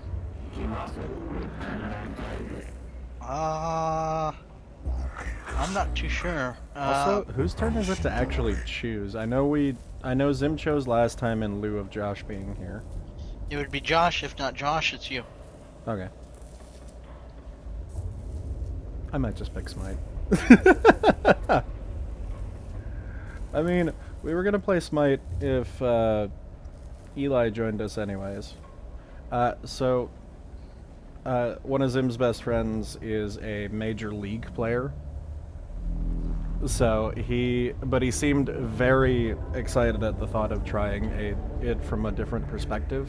And because League is a top-down and Smite is a third person, he sounded very interested in it. Are you talking about Eli? Yeah. Alright. He sounded very interested in it. But he said that he had something that he was doing today, and if he didn't have to do that, he would let us know and be in the stream with us. But it sounds like I haven't heard anything from him, unless you have, Zim. Hmm? Don't you slam your desk. I didn't. I put my hand on my chair and I'm about to put my head in the wall. Anyway. No, have you heard anything from Eli? No. Okay. So I guess he's not going to join us for tonight's stream then. Which is fine. I will do this mission and then we'll start the stream proper. How about that? Alrighty then. No. You said something about the Necron tier earlier, and it reminded me of my frustration last night trying to try tier on co-op versus AI. No. I was playing co-op versus AI, and when you play co-op versus AI hard, the only warrior they ever choose is fucking Achilles. Yes, because he's really good. Because he is broken. And Tyr is not the person to fight Achilles. No. Oh, God, no. So I'm sitting there trying and actually managing to win a few fights against Achilles because I made a lifesteal build for Tyr. Isn't that basically your MO is just pure lifesteal? Yeah. It depends on the character. So Cerberus is very good pure lifesteal. Yes, yes. Tyr, it's Artio. Artio is very good pure lifesteal because she has abilities that heal her from dealing damage. So deal damage, get healed by lifesteal. Tyr, it seems like it works, but something is missing. And I can't tell what that something is, but it seems like it kinda works. Agni, I go full magic. Agni and Nox, I go full magical penetration because I want to deal as much damage as possible with them. You said penetration and Zim's World of War and Zim's World of Tanks showed up. Penetration. Or World of Warships, I should say. Yeah, World of Warships. Penetration. But yeah, so those guys I build that. Fenrir I build Rend. So anything that is debilitating to the enemy when you hit them with an attack. So I don't always build lifesteal. In fact, it's a few of the characters that I play that I build lifesteal on. But like, Tyr almost seems like he needs it because he doesn't really survive.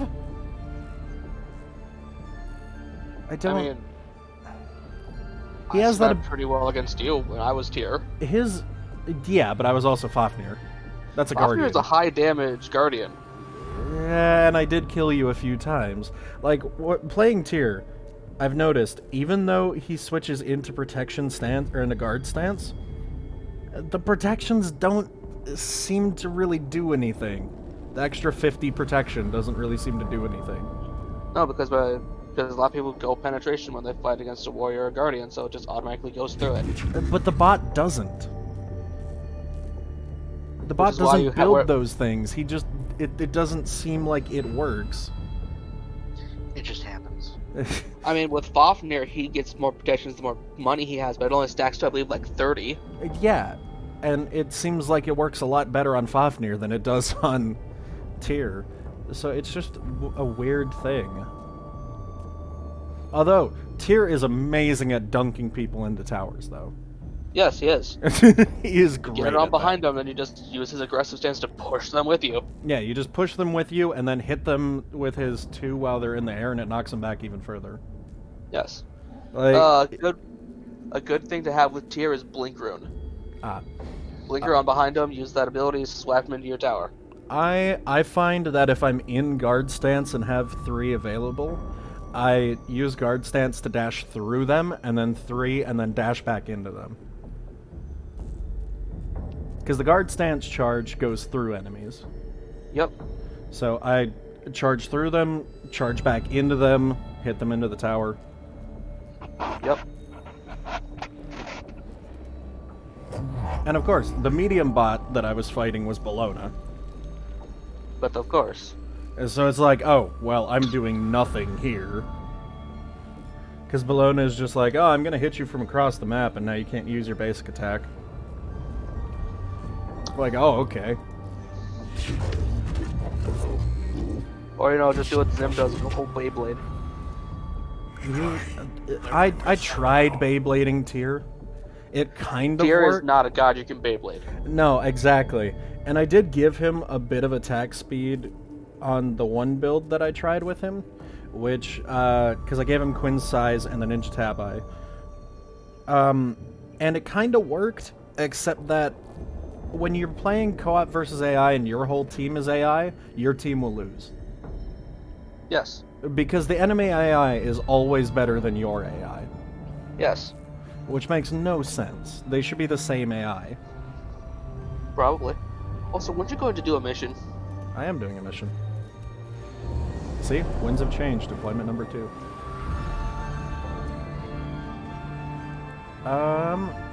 I would run around grabbing all these blue exclamation points, but again, that's going to increase their awareness. Yes, with that green symbol to the top left of this. Yeah, the glyph. Yeah, the glyph will reset it. Or at least bring it back down. It depends on what glyph it is. Sometimes they don't.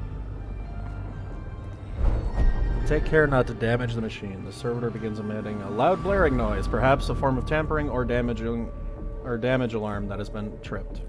The noise is accompanied by flashing lights and random bursts of extremely pungent incense. We need to fix it. Which gives us 2 CP. Yay. The cohort expect the diagnostic to take some time, but quickly notice a cranial probe improperly jammed into one of the cordial sockets. Once this is removed, the servitor's non-standard behavior ceases, and the cohort has new appreciation for the proper maintenance and function of such machines. You would think that a cult devoted to technology would take better care of their things. Nah. Like, it's literally their entire reason for being. Yeah. Let's just smash shit. Let's just smash shit. Alright, so what happened here? Since the servitor stops moving, it starts belching pungent smoke. The runes of attention are blinking on its chassis, indicating several key systems require maintenance. So its check engine light has come on. Its dummy light. And,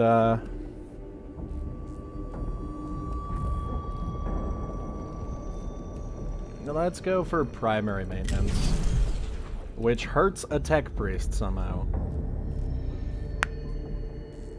It hurts a tech priest, even though it's a servitor. It continues to smolder, but is functional again. Okay. That doesn't make any sense, but sure. I'm pretty sure I rolled the chance to see if it would hurt the tech priest or not. Last time it did that, it actually hurt a servitor, because that's what it is a sensor servitor. I don't understand why it hurt the tech priest.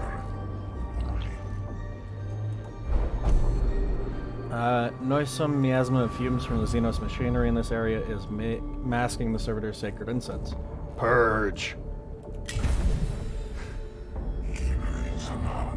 Prayer has power, but I cannot deny fire does too. Be purged by holy flame! Alright, to the glyph. See, that still increases it. Glyph. Designed for a Necron Canotep creature, extrudes from this device. That one. Flagstone. Because that one looks most like a scarab. That is the reason that I picked it in the first playthrough, is because it just looks like a scarab. It wasn't even like me trying to figure out anything. It was just because, oh hey, that one looks like a scarab. Makes sense. I used the scarab to deploy the scarab. Kill all enemies. Right now there are only 2 Necron warriors. We're gonna have to kill that terminal so that it stays only 2 Necron warriors. Which means that Jeremiah is gonna have to be front and center so that he can shoot it. And Minarius, you have to be over here. We can add a couple of servitors, because I can fire the arc rifle for free by using cognitive freedom.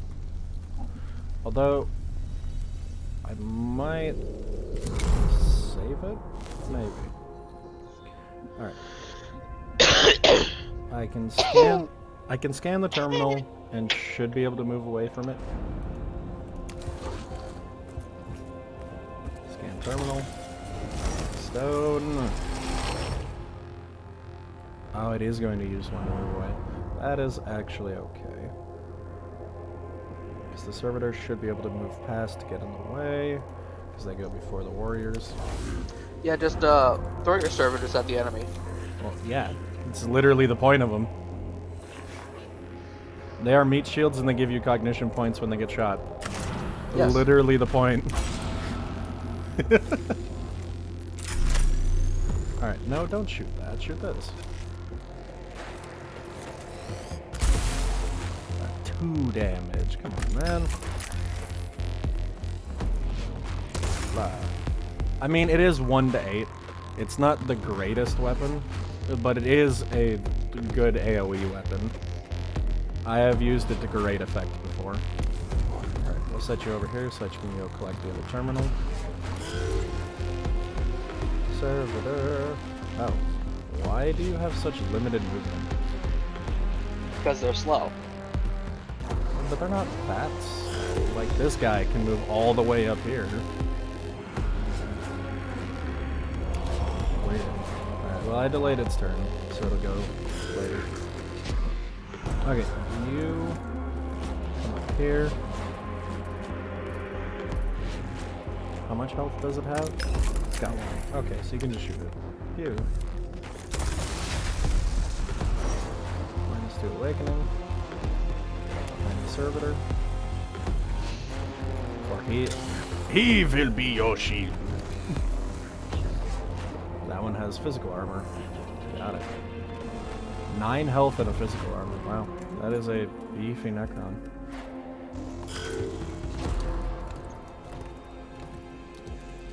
Not all Necrons are created equal. Blah. Ew. No, I'm hoping that I can get the level 2 servitors. Yes, I know.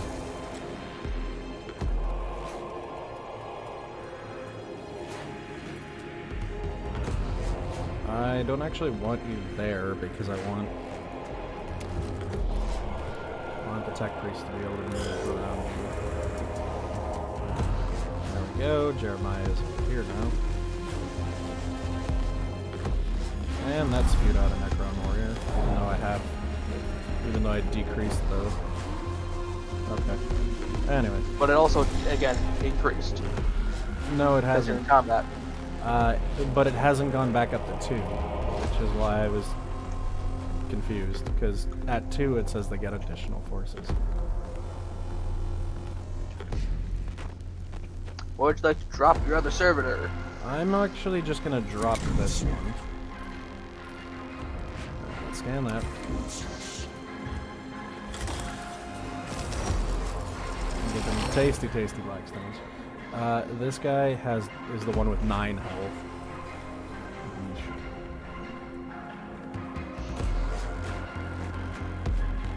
I could take a blast pistol shot at him. Problem is I gotta get close enough for a blast pistol shot. Actually, I'm gonna blast pistol the console. It'll be 2 to 3, and then I should hopefully be able to break it with the servitor.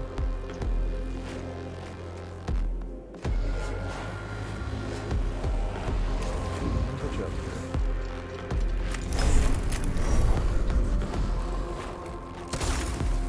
Nope. Did not do enough damage. That was okay. Alright, servitor time! Deadlift time! Yes, get in there. Charge. Well, you're gonna be able to beat it up at least.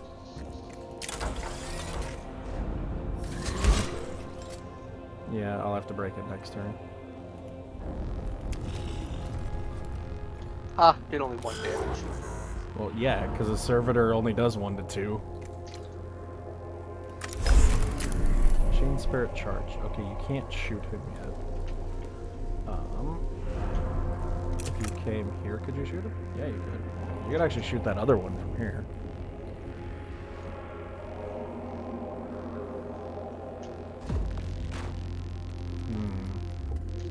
Yeah, you don't have your servo skill yet, but if we manage to kill this guy, you would gain an extra cognition point.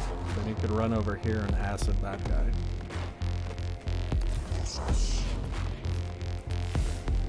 Hi there.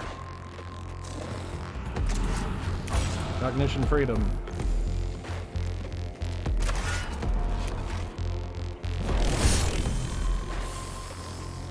Three damage and acid. And I can back off and shoot him. He's going to take an opportunity attack, but I think this guy's opportunity attack only does 1 anyways. Yeah. A critical 1 damage. Alright.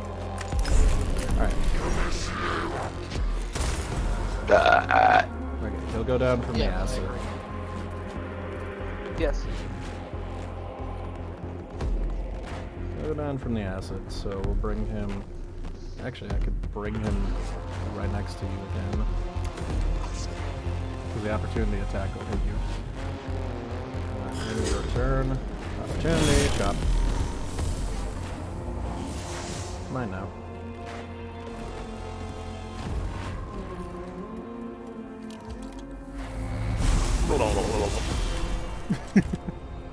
That's not a human noise. And neither are the servitors. Oh, they were human. They were, but they're more or less cybernetic zombies now. More think that they're the criminals of the Imperial turned into cybernetic zombies. That doesn't change that they're still cybernetic zombies. The other thing is, I've placed that servitor in a very poor position. Now that I think about it, because if I zap this guy with the arc rifle, it's going to arc to the servitor. Okay, they're meant to die. I mean, yeah, they're meant to die anyways, okay. Yeah, fuck it. Also, I love the +4 range.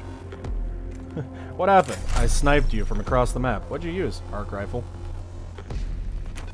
Wait, what? Wow, 2 damage. Sometimes it is just... You didn't even hit your own servitor. Which is weird. I guess maybe the arc rifle doesn't hit friendlies? I don't even know if friendly fire is a thing in this game. Friendly fire is a thing in this game. It absolutely is. Let's go get a cognition point.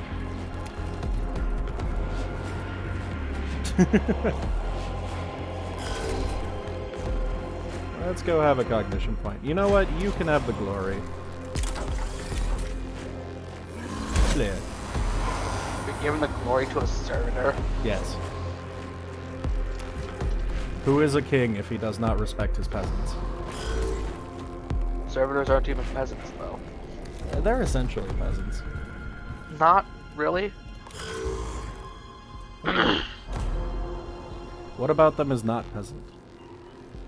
Everything. That is not helpful. I agree. You agree that everything, or you agree that it's not helpful? Very nice, Sim.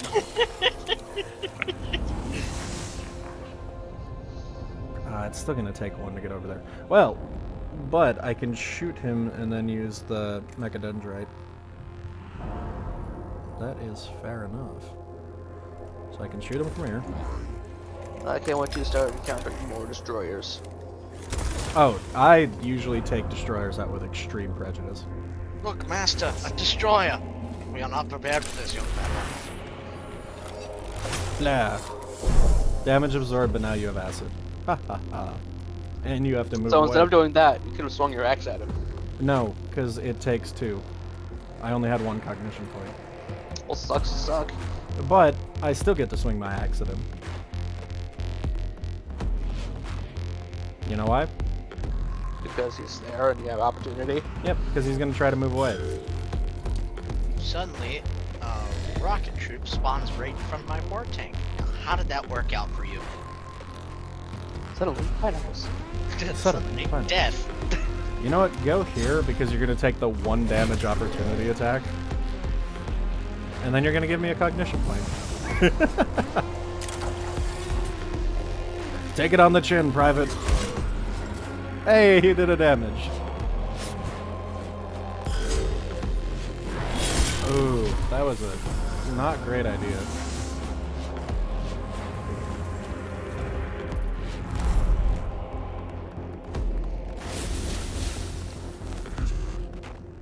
Alright, we'll get you over here. Moin. I can essentially just collect all of them to kind of go where I please. But that's not really useful. I can shoot him with the arc rifle from here. And I get the cognition point back. Come on. By the power of the Omniscile! I don't even know how much damage it did. Maybe we should have servo skilled it first. It's okay, I'll bring the servitor over.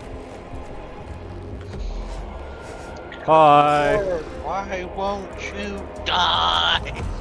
Oh, that... Zim, if you want to see something die, It's called a servitor. this poor man is about to get just his skin flayed by a Gauss rifle.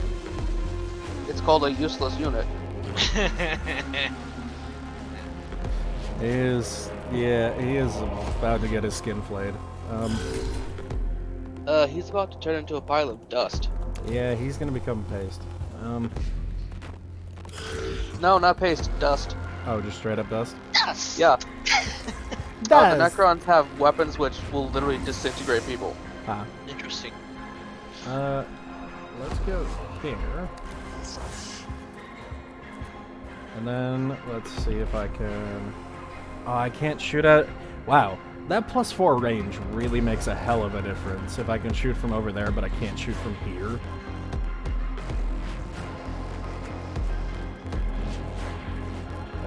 Wow. That really makes a difference.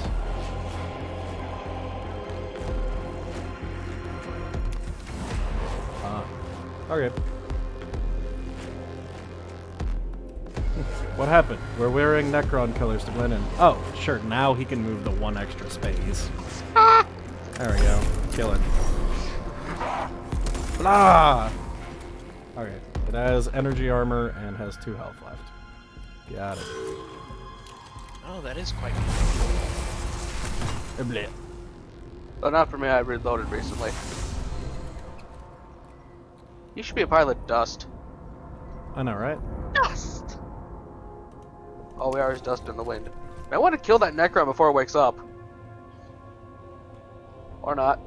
It's got 3 turns. I'll just kill it with Jeremiah next turn. My God, what the fuck? Just kill him, don't let him wake up! It's not going to. Don't give the chance to! It can't. Kodiak, that turn meter is how many turns before it wakes Yes, back I know! up. It literally can't. Oh, he's still standing in the same more place. Necrons time to spawn. And also, if I kill this guy, then the mission is over. Regardless if I kill that guy. So, let's finish him. There we go. Mission ends.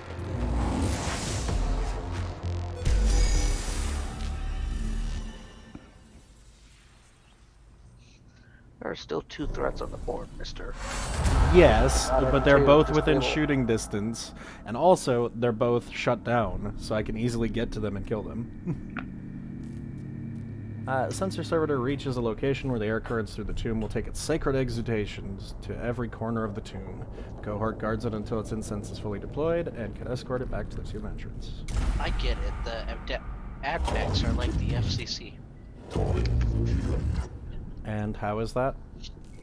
That was a really bad pun. Yeah, that I don't think anybody understood. The sensors. Oh. I was like, I don't...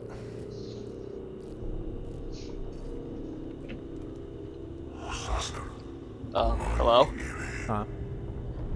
You said, I don't, then you stopped. Like, Yeah, makes sense. because it's one of those things where you're just stopping to try to figure out how it even made sense. Uncultured. Censor, not censor. Different words. Anyway.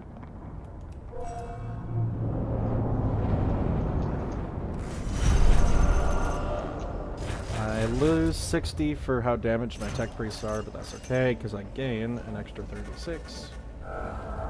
And also whatever this was giving me, the 92, and I gained from those terminals as well, because I found 199. And I get the Omniscient X, which does not take a cognition to swing. I also can to the craft level 2, because I didn't use a canticle. That one is very easy to get to level 3. Let's upgrade our tech priests again. One thing I do want to give them is Zealous Metals.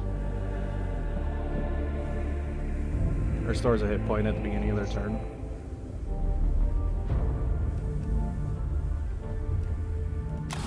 But I also want to give a body part. So, let's get a Dominus body part. I can add energy armor. Or I can add energy damage.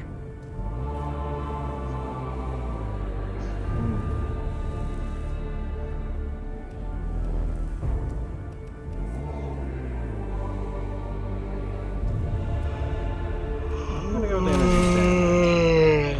Energy damage will be good. There we go. She's very talkative when she wants attention. Like, you always want attention when I sit down. Yeah. I mean, basically. Let's actually take out the arc rifle for now and put in another blast pistol and do 2 curatio claws. So that way you can heal people.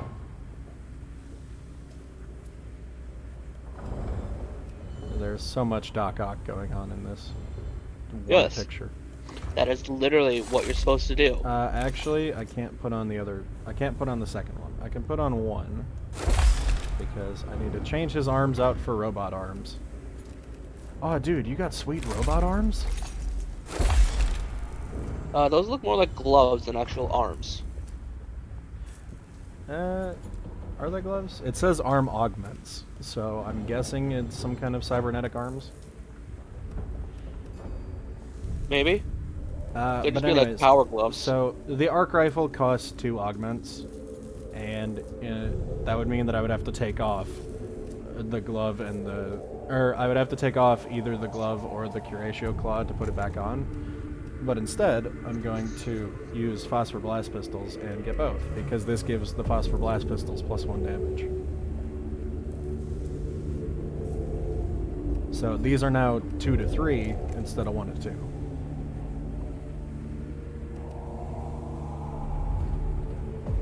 So they are that much better. Magus Lunarius, we will give you another point. I can either give you add 1 physical damage. But see, the only thing I don't like about the Explorator tree is that the pieces give you physical armor. Most of the Necrons don't use physical attacks. No.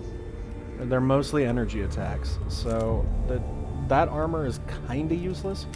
Obviously the arm guards for the +1 physical damage is good, but the Tech Auxilium headpiece though for the +2 energy armor. Since this is my melee boy, that is a wonderful thing. What happened? Well, we kinda turned him into Admiral Trench. What do you mean? Blah, blah, blah.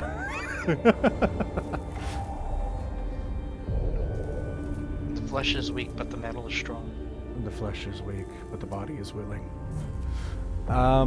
Yeah, so that gives him 2 energy armor, which will because he's a melee attacker for the most part, the 2 energy armor will let him rush up to Necrons, and even if he takes a couple of shots, he'll take less damage. So that is one of the better things to give him. Now, the Power Axe is actually quite good in its own right, because it has the it only takes 1 cognition to use, and then the Machine Spirit. The Sufferer Shattering Axe has the same Machine Spirit, but takes 2. So it's usually a toss-up for me between these 2. Oh, what about the new axe you just got? The new axe does not take a cognition at all, but it does 1 less damage. So 1 less minimum, 1 less maximum. But its Machine Spirit immobilizes the target, which is actually quite useful. Zibby sound a bit bored. Is he bored or is he tired? I know that I have not eaten anything all day. That sounds like a you problem, bitch. That is a me problem. So, yeah, the only problem with that I have with the Omniscion Axe is that it does 1 less damage. So why not just pop that on your other tech priest? You know, because he needs something to do with his hands. Because I've already got him looked at. Like, I could take away one of his phosphor blast pistols, but currently these are receiving +1 damage, and also they have +4 range. So he is a range boy. This guy, I could give it to him, but I lose the acid, and I lose 1 damage. I also lose the destroy armor machine spirit. So, like, I wish I could give it to, like, one of his tentacle arms to hold. Like, I wish I could just put it in this claw. What happened? He's attacking with 3 axes. How the hell? I could actually take off this phosphor blast pistol, give him another Zenorite Mechadendrite, and just make him full melee. At that point, I would give him the Omnicyan axe. Actually, I don't lose the 1 damage. Okay. Weird way of thinking about it. But Omnicyan axe obviously does not use a cognition. So, if I give him the Omnicyan axe, I take off the phosphor blast pistol, I give him another Zenorite Mechadendrite. There's the 2 cognition. Instead of losing a damage, I have 1 to 2 damage. And I still deal acid. Does that make sense? I don't think Kodiak's here. What you talking about? There he is. He came back just as I got done explaining. So thinking about it, right. If I take off the Sufferer Shattering Axe for... Yes, I was here for the whole thing. Okay. Does that make sense? Maybe. Maybe? Depends on your playstyle. I'm losing the Destroy Armor, but I'm gaining Immobilize. It depends on your playstyle. And sometimes all you need for a tank is to be able to make it so the other person can't move. Which is why I wish there was a class in D&D 5e that had a taunt ability. I know, right? I'm actually going to do that. I might actually leave the Phosphor Blast Pistol, though. Just so that he has some kind of range. I will be heading out because family just got food. Okay, are you I'll be back soon. Okay. Bye. I guess I'll keep doing Mechanicus until you get back. You should probably eat something first. Yeah, that's fair. I don't really have a whole lot to eat, but I can try. Eat something, you bitch! Okay, bye. Bye. Yeah, no, I'm gonna swap out the Phosphor Blast Pistol. There. Look at this Doc Ock motherfucker. Look at them claws. Okay.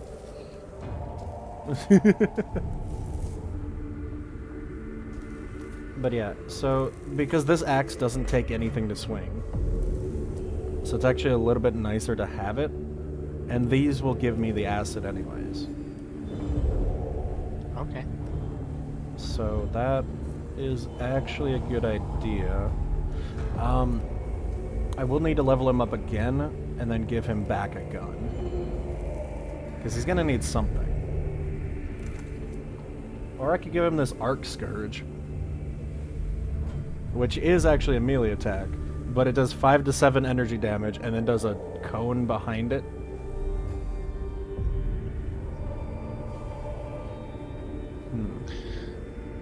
Or I could give him an arc rifle, actually. To this. Huh? I have no concept of this. So, imagine just an AoE shock blast. I assume that's good. Yes.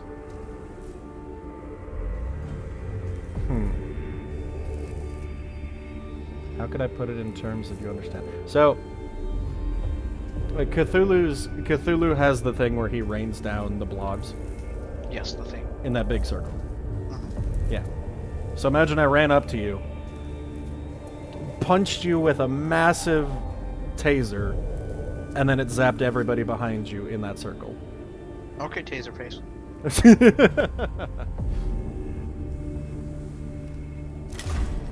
So yeah, it is quite good. Oh, I'm still rocking those Necron colors, by the way.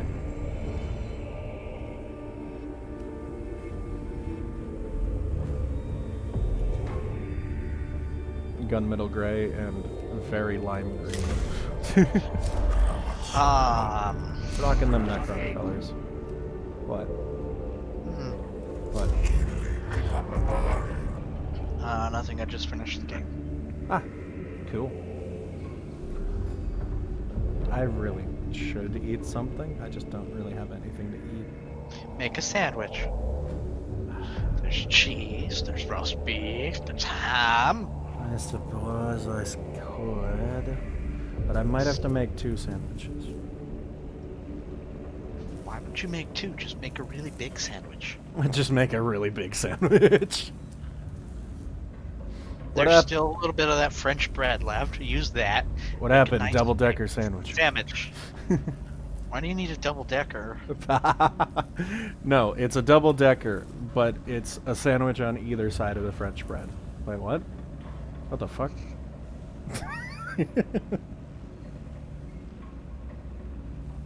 Alright, I will be right back after a short intermission. I'm going to go get something to eat, and then we will do this mission, because this mission will give us Skitarii Rangers, and Skitarii Rangers are actually quite good. So I'll be right back. Okay. Meanwhile, you're alone.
I don't think we have the bear back yet.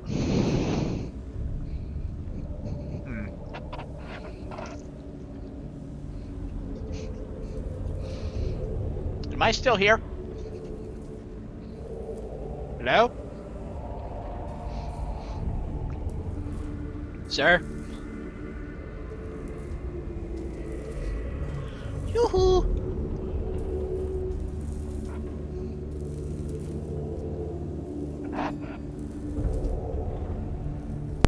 Okay. I am sorry about the intermission, but obviously going several hours without eating something does that to you. I am still going to be here. I'm just going to be muted until I'm finished with my sandwich.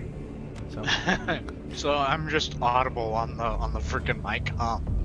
yeah. You're here. Don't even want to talk to me, huh? I'm eating a sandwich. I'd rather not talk to you while I'm stuffing my face. Anyway. Very, very food focused. So I will keep playing, but I'm going to be eating, obviously. I'm not even paying attention to the stream. I'm just talking to myself. What are you doing? I'm watching Cab Calloway. Ooh!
Wow.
Bitch, I told you to get something to eat. He did! He's currently silent. We're talking. And the stream's still going. God damn it, you bitch. I'm sorry. This Not is my you. fault. I'm currently eating while playing, that's why I'm muted. Bitch. Ah! I'm playing Borderlands. Sounds about right. I'm doing True Vault Hunter mode. Will has informed me of a quest I have taken upon myself to complete. Oh. I'm trying to get your rocket launcher. Me? Yeah. What's It's called the the rocket? Barrigan. There's a rocket launcher called Barrigan. Ah. Alright then.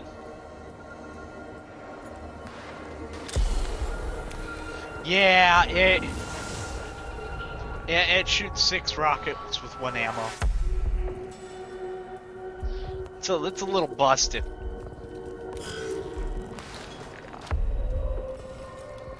So what is Kodiak doing? Just finished eating some piggy blues. Oh, nice, nice, nice. Yeah.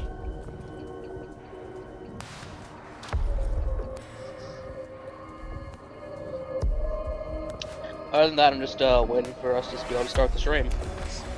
Right? I have no idea what we're gonna play. No idea either.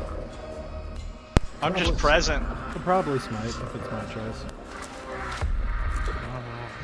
Oh, come on. That's fun with multiple others. I'm present. I actually want you to try Fenrir. How about no? Wham. I want to be effective, so... Yeah, so try Fenrir. Oh, you don't think I'm effective at all? Okay. I'm saying Fenrir is an effective god. If you Yeah, wanna so be is Bellona. effective- You really need to try new gods, so that you can have multiple gods you can There are multiple gods that I use. use. You have 2. 3. And who's the third one? Ares. I haven't seen you play Ares in a while. Yeah, because Bellona. Beyblade. Yeah.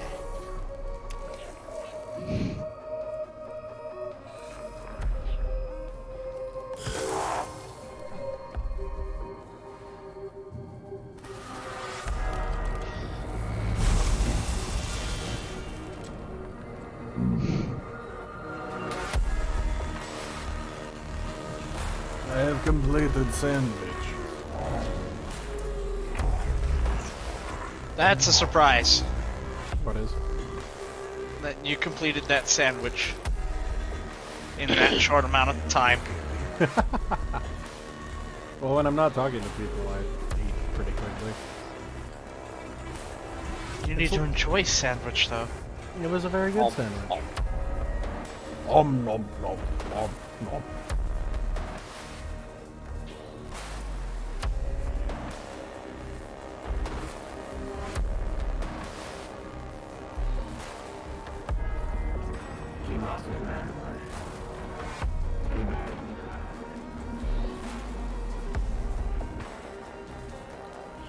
Whee!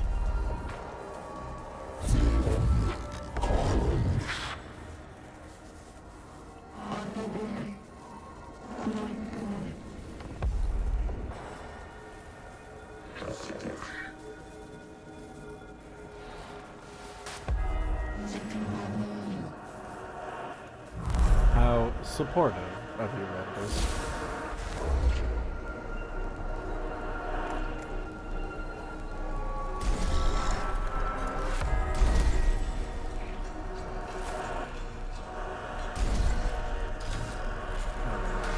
Only one.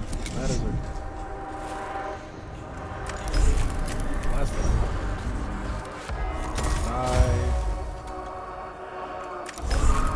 Die.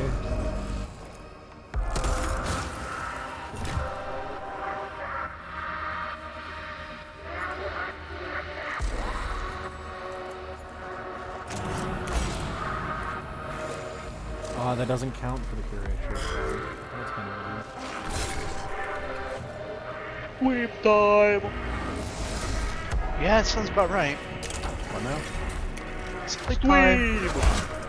Sweep! Oh, stream. Okay. Oh, that's not what I said.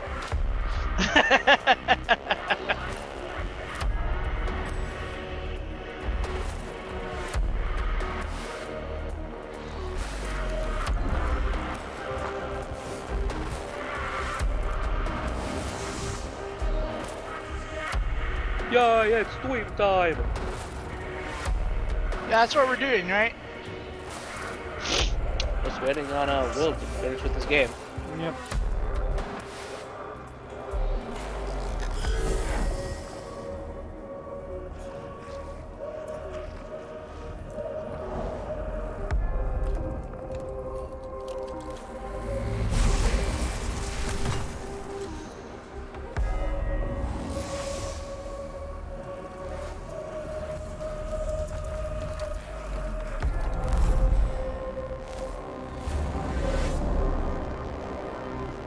Why are there so many enemies on this mission? The awakening level is at 0. Fuck you, that's why. Yeah. Apparently.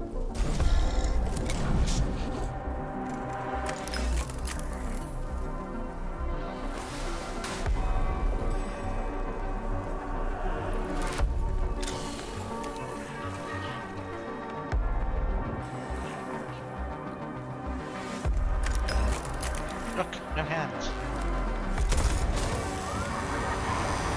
Look, no hands.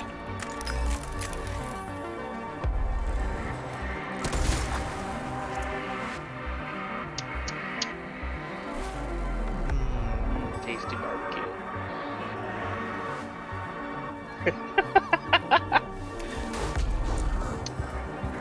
How you doing there, Zip? I'm living vicariously through your life.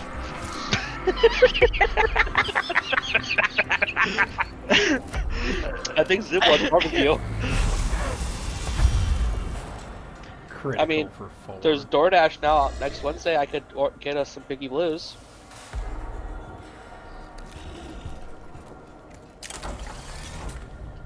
Oh yeah! We finally get to see your return! Yes, the return of the king. The glorious return of American. No, it's the return of the king. Yeah!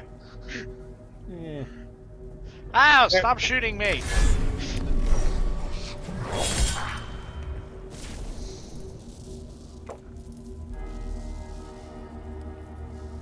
Ow! You downed me. Does this count for those? It does count for those. Stabby, stabby. Stabby, stabby. Okay, he will die to the acid. But I can't walk away.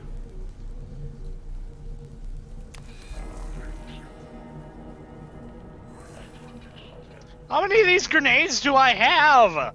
The correct answer is yes. I think I'm gonna be down attack priest. I just For the threw other half of 12 this mission. grenades at a single super badass.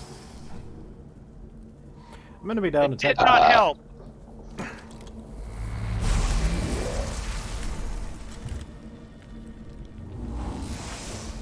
Yep, there he goes. Bye.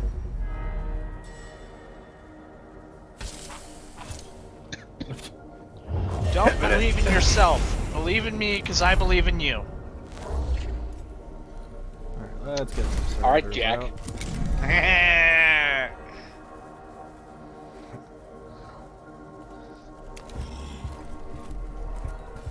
Oh.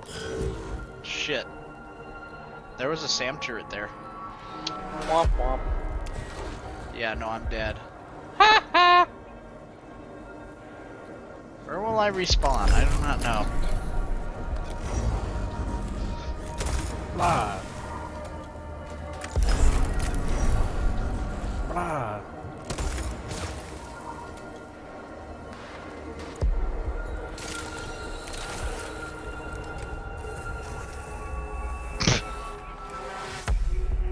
So his insult after I died. Something passive aggressive.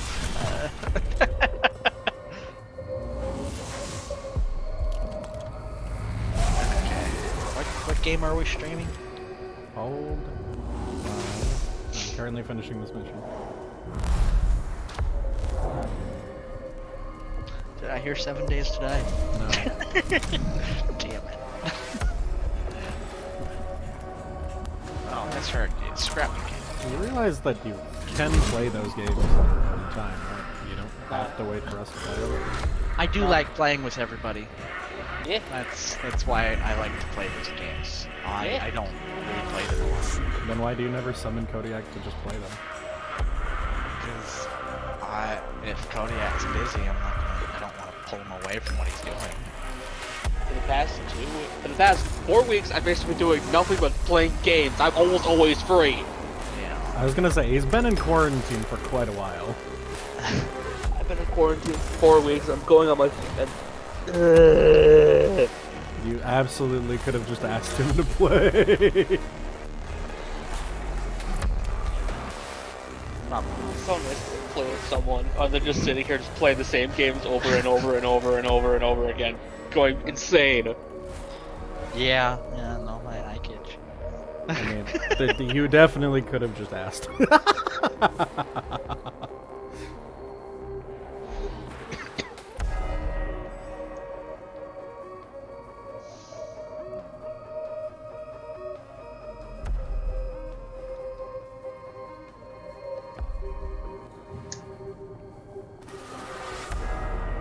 So quiet. Just quiet. Yeah. Give me un momento.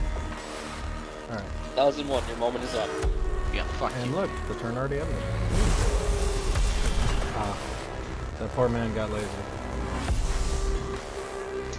I was in the zone all day. I was playing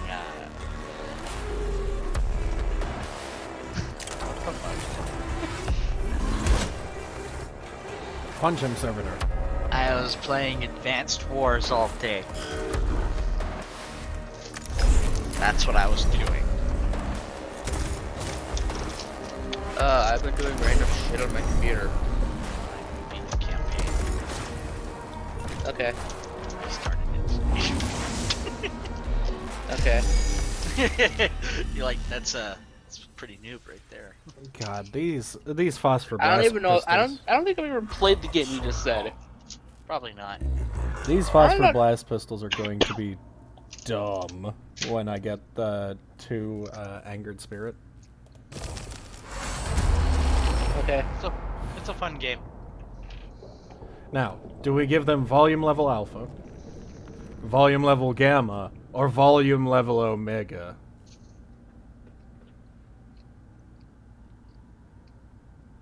I don't know, whatever gets you to the next stream.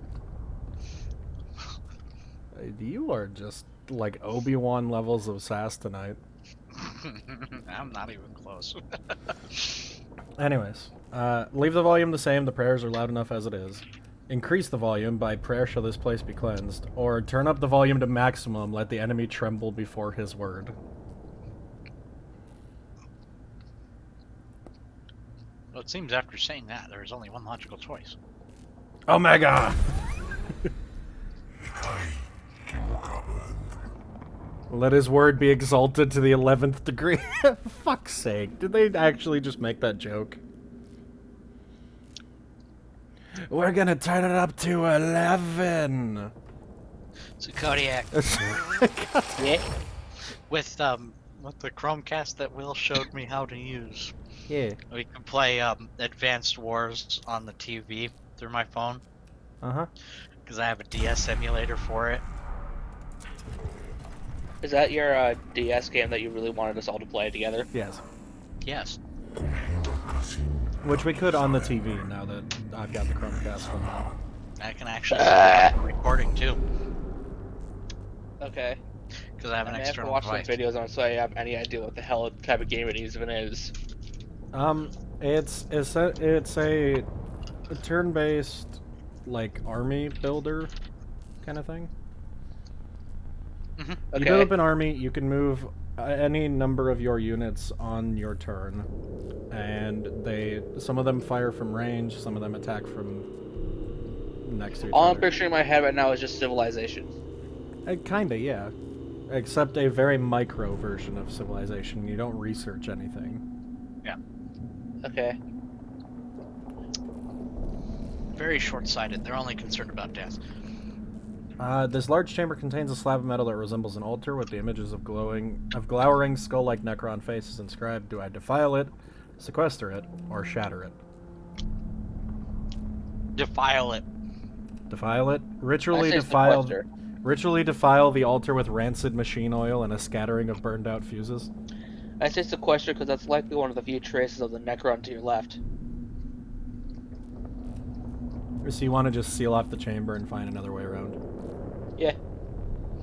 You should defile it, just like the anuses of the Necrons you purge. I still don't understand where you're getting this from, but sure. Toaster fucker! Defile the altar says ritually defile the altar with rancid machine oil and a scattering of burned out fuses. So you're basically jacking off to it. Got it. No. The rancid machine oil is machine oil that's gone bad, so no. And burned out fuses obviously are useless, so also no. But you're jacking off on it. I'm just throwing trash on it essentially. No, I like my way better. Well, your way isn't correct, so you can like it all you want. Anyway, or I could just blow it up. Destroy the altar with demolition charges. Best not to expose the cohort to the corrupt ways of the Xenos threat. You can't even read what it says. How can it corrupt you? I know, right? So Zim, do I blow it up or do I just walk around it? I was gonna say defile it. But I'm just throwing trash on it at that point. It doesn't really mean anything. Is it trash? It is. It's rancid oil and burned out fuses. It's literally just trash. Yeah, it's Are like you sure about that? I guess I'll go with defile.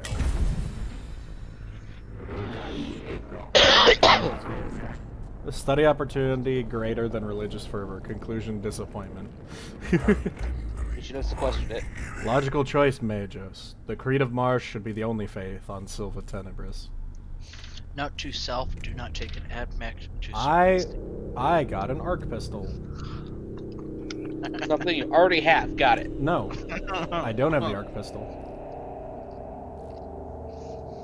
The arc pistol is the arc rifle, except it doesn't take any cognition. And it does less damage, but it doesn't take any cognition. So it's actually good.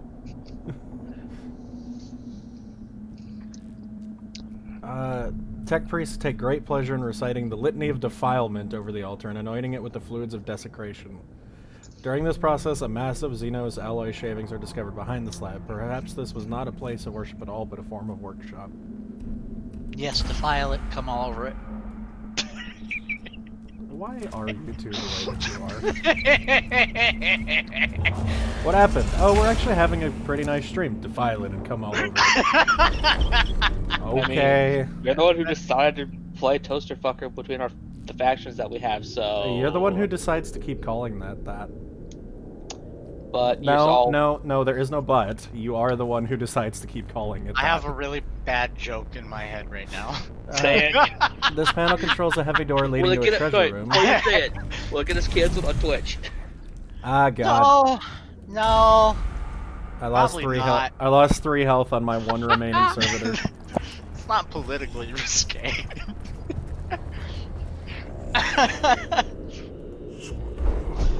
Little Jimmy's sitting in his room one day, and a wormhole opens up right in front of him, and he sees his older self come out.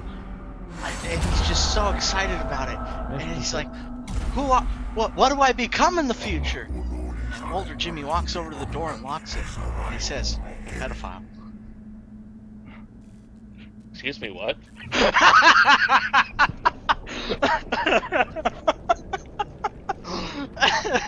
And then the time paradox happens, and none of that actually happened. Except it did. Except it did, because he didn't go back in time to do that to himself. So he didn't go back in time to do it to himself, which created a situation where he'd never happened in his past, so it would happen in the future. See, time paradox. One of the main paradoxes of time travel is the fact that if you went back in time to change something, you wouldn't have gone back in time to change it. Yeah. Because it wouldn't have happened. Yeah. No, you're breaking it down too much. That's the event that caused it.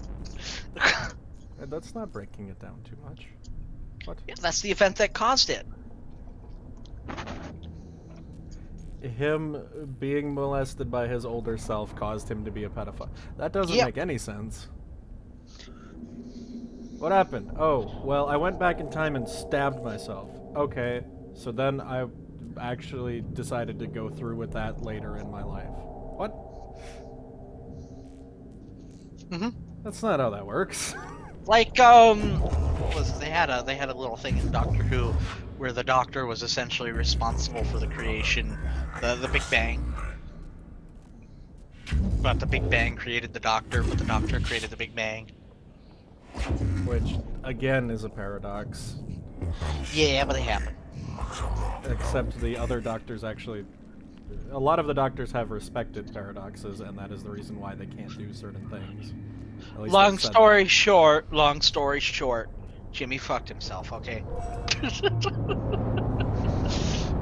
Jimmy fucked Screwed himself over and his then future. decided... Jimmy fucked himself and then decided in the future that he still wanted to go back and fuck himself for no apparent reason. You don't know how damaged the rest of his life made him. We're going way too in depth with stupid jokes. Exactly! It's just a stupid joke! Litany of the Electromancer. The next two attacks will ignore all armor. That's a good one against bosses. Alright, so we are going to leave this part of the stream. Oh hey, that's... Wait. So they give you random fragments to learn. Because on my other playthrough, From the Mouth of Malediction didn't reward you with Phosphor Serpenta. Huh. So they give you random rewards, and I've never seen Cog Occultaris.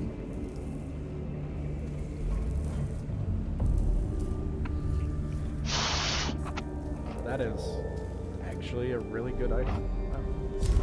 Okay. I will continue this stream sometime later, but now we have Skitarii Rangers, which avoid all opportunity attacks. And they're actually quite good. But before I go, I just want to upgrade my volume Ray! Oh, Ray! You cannot stop the room! Zealous Metals. You cannot stop the rain. I could give him twin arc pistols instead of the phosphor blast pistols, but like that cone tends to hurt my own guys. So it's actually not worth it. Since he doesn't have that perk that says he can't or he shouldn't use a melee weapon, I will give him one side next. Other guy, upgrade.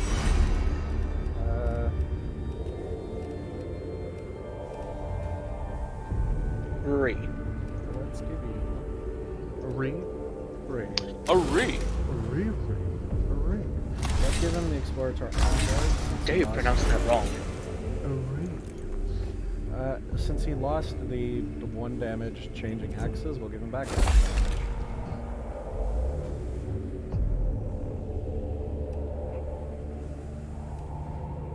And since he has back the 1 damage, we will give him a blast pistol. Actually, let's give him an arc pistol.